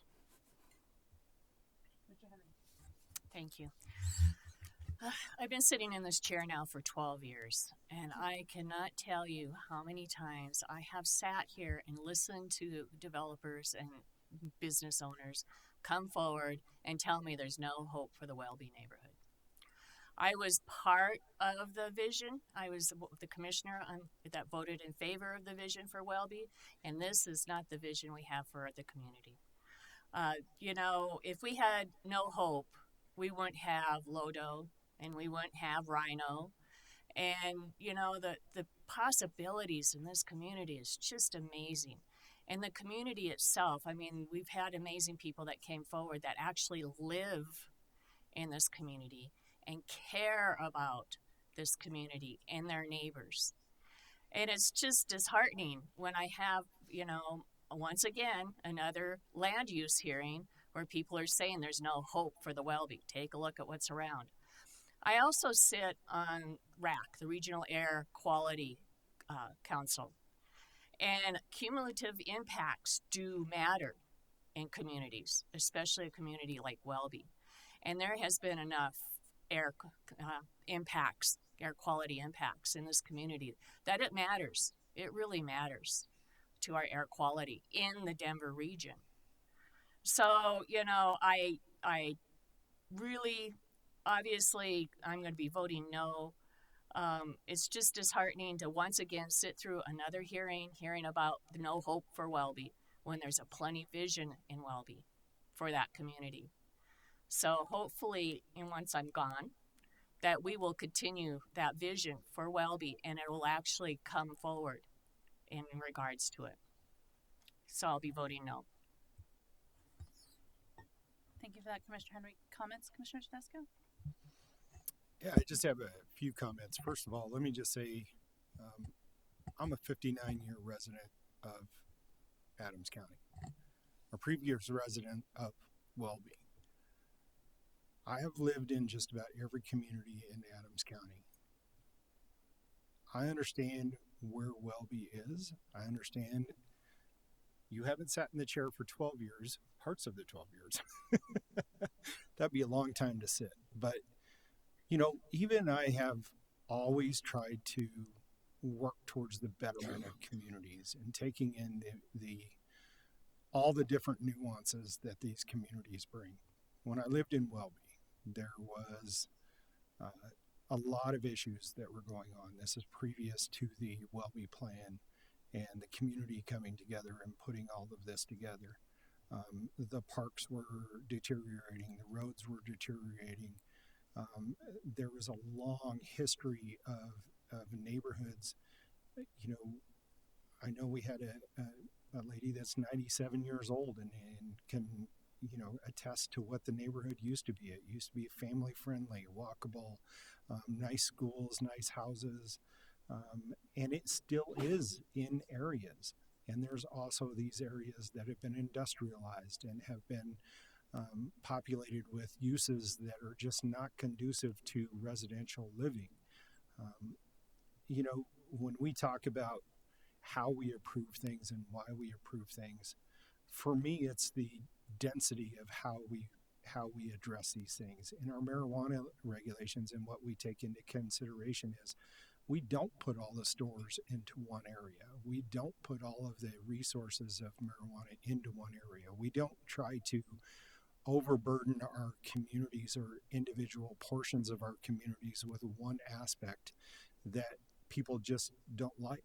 I'm not a NIMBY, and I don't think anyone in this room is a NIMBY. I think that there is a lot of caring for their community and what they want and what they vision it to be. For that reason, and that reason alone, because I want to tell Jennifer that, you know, the industry that you're in has come a long way, a very long way. And the technology and the equipment that you use is absolutely state of the art. And I know that from previous. I've actually had to bury my two parents. My two parents went to Good Shepherd Presbyterian, and I know she left. But I had to take them and bury them, and there wasn't a lot of options in Adams County at the time. We have had, my wife and I have had family members over the last few years that we've had multiple deaths where we've had to address. A lot of our family members some of them have been indigent and have no money, and finding the resources to be able to take care of them in a respectful and meaningful manner has been challenging, and has put a burden on those of us that have planned for that future, and all of our family. And so I want to just say I have a lot of respect for you and what you do and how you do it. The decision I make today is going to be based on, how do we want to impact one area of our community, and what does that mean? Do we want to overburden that community with a resource that should be spread out throughout the entire state of Adams County? I think there's a lot of things that we can do to work with you on that and how we do that. I would be interested in seeing how we do that. But for the same reasons that came forward today for this, that really people are justifying their decision on, are the same reasons I do not believe that a density of housing is the appropriate area use for that area as well. There is no walkability in that area. There are no parks in that area. There is a valley that it sits in that is continually surrounded by emissions from cars, which isn't going away in any time. Some of the industries that are in that area also pollute. Do I think that this is a good solution for affordable housing and putting some of our most disadvantaged community members and saying, here you go, we've made it affordable for you to live in an environmental danger? I don't think so. And I think that a lot of this testimony should and will come out in that approval if there is such a case that comes before us, because in my mind, it's not that I don't think Welby is a welcoming place. I just don't think that that's the appropriate place for a high density apartment complex, and saying we're okay with you living in this environmental hazardous area, but we're not okay with putting another environmental hazardous facility there. I think that if we're going to take care of our disadvantaged community, which in all aspects Welby is not disadvantaged, they are a very strong knit, very well voiced community, and they have a strong urge to be exactly what they want to be. But I do not believe going forward that some of the proposals in this area match or should be even considered, because I don't believe we should take advantage of our already disadvantaged. And trying to justify it as, oh, well, we can change this, we can get rid of this company, and then we can put them in there and it won't be any different. No, this is going to be an environmentally challenged area regardless of what we do, whether it's with this company or any other company. And I hope that all the people that are in here trying to take care of your community come back here and take care of those disadvantaged that may be part of your community and voice that concern as well. I apologize for taking so much time, but I do appreciate all of the different information and the answers and the questions. And I'll wait for whatever decision is made for a motion. Thank you for that. Commissioner Baca, any comments? I have some comments after you, just so you know. Yes, I know you like to sum it all up. I want to start with, excuse me. I want to start with, first of all, for the record, I'm related to many David Bacas. I'm not related to Pastor David Baca, but I appreciate his testimony today. I'm going to start with the people. And I think through our process, there's use by right when it comes to properties, and there's conditional use. And the use by right is what I call a scrape and build. If you have the right to build, you go through a different process. It's not a public stakeholding process like today's process. This is called a conditional use process. So, back to the people that testified today, if you signed a petition, you sent an email, you live in community, you own a business in the Welby area, I want you to leave today, no matter what the vote is that you were heard and you were listened to and your concerns are valid and your sense of community and taking care of one another was demonstrated today. And I think for that, today is a win. So we see all kinds of different, as commissioners and leaders, we see all kinds of different land use cases. We see different items we address in community, whether it's domestic violence, whether it's behavioral health. And I'm going to put this one as one of those moments where we all came together and we respectfully addressed all of our opinions and concerns, our support for small business, our support for our families, our support for residents and our neighbors. So I want to start there today. That I really thank all of you for your participation and your taking the time out to come and talk to the Board of County Commissioners and talk in favor or in opposition for a different future here in Adams County. What I saw was a lot of pride in community and Welby. I saw a lot of compassion, a lot of vulnerability in your testimony, and a lot of perseverance. And I just want to apologize out loud. You know, part of this job is saying the hard thing out loud. And the hard thing out loud today is I apologize that our room is not ADA accessible. I know that there were some challenges for people to be here today, and I want to thank you for your perseverance to come and make testimony. My family has been part and connected to the Welby neighborhood for well over 100 years. On my mom's side of the family, we are tied to Assumption Church.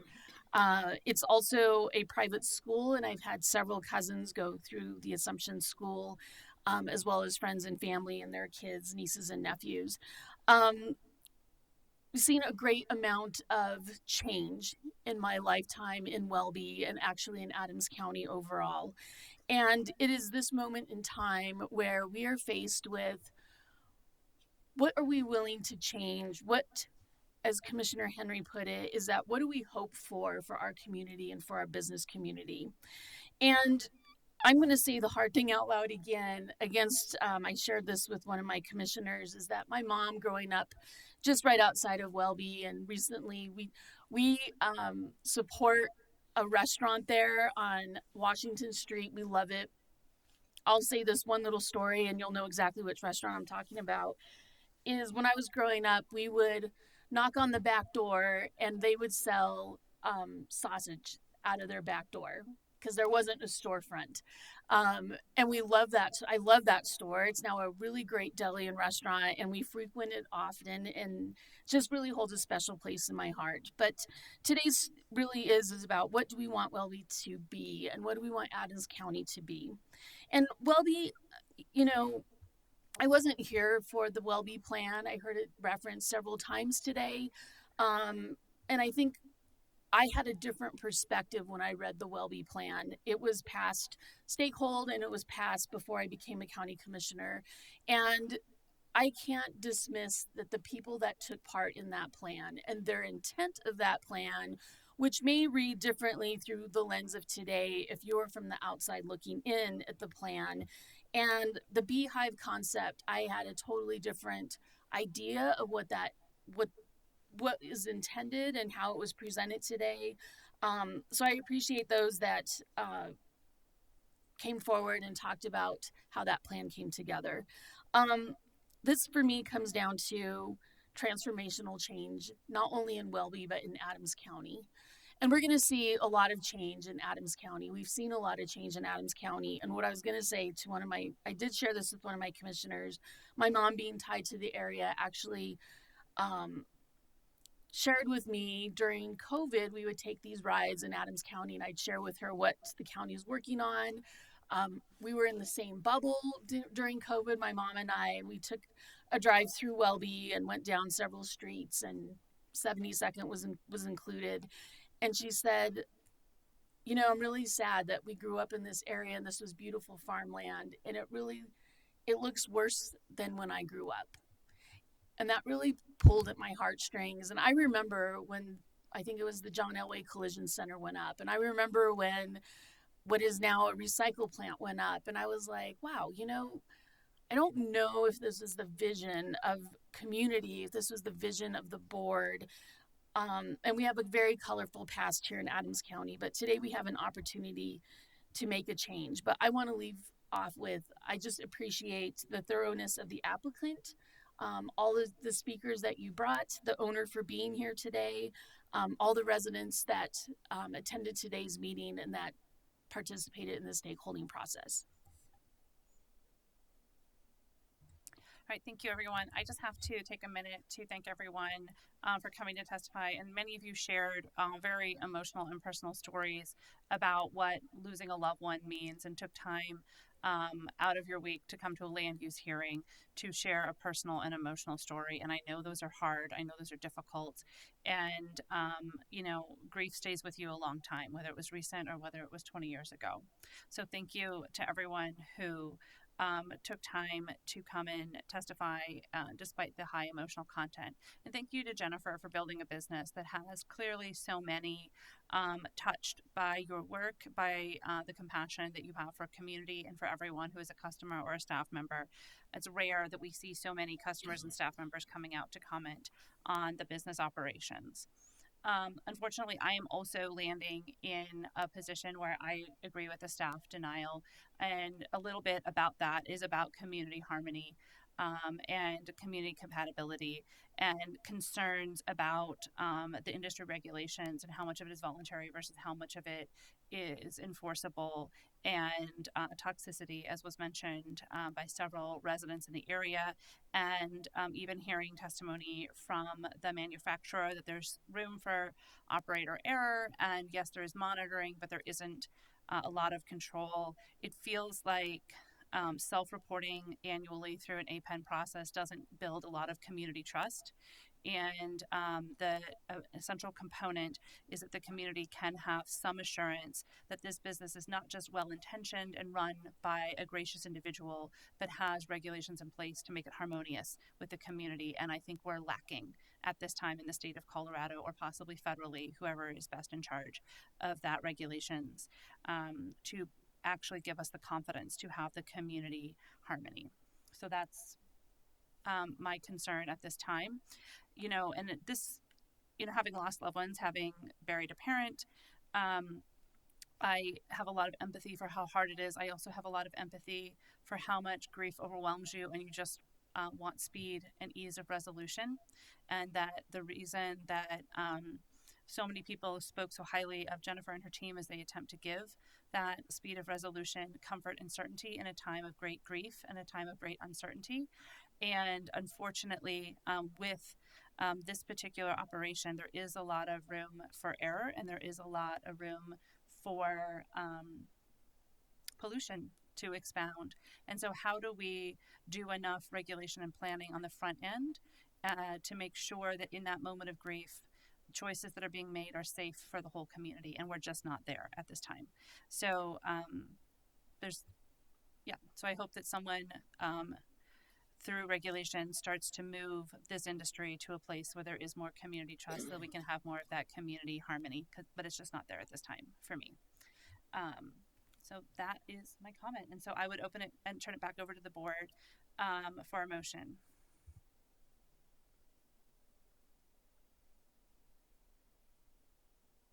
I'll make a motion. We don't have a motion button. Is it available? No?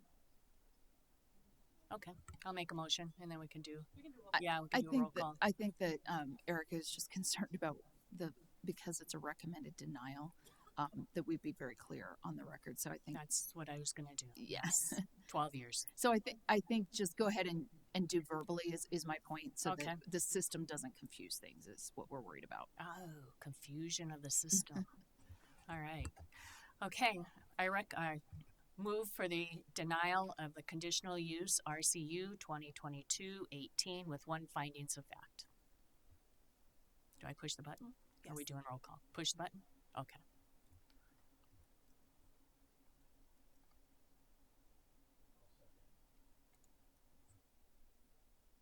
All right, moved and seconded. Let's all vote on the denial.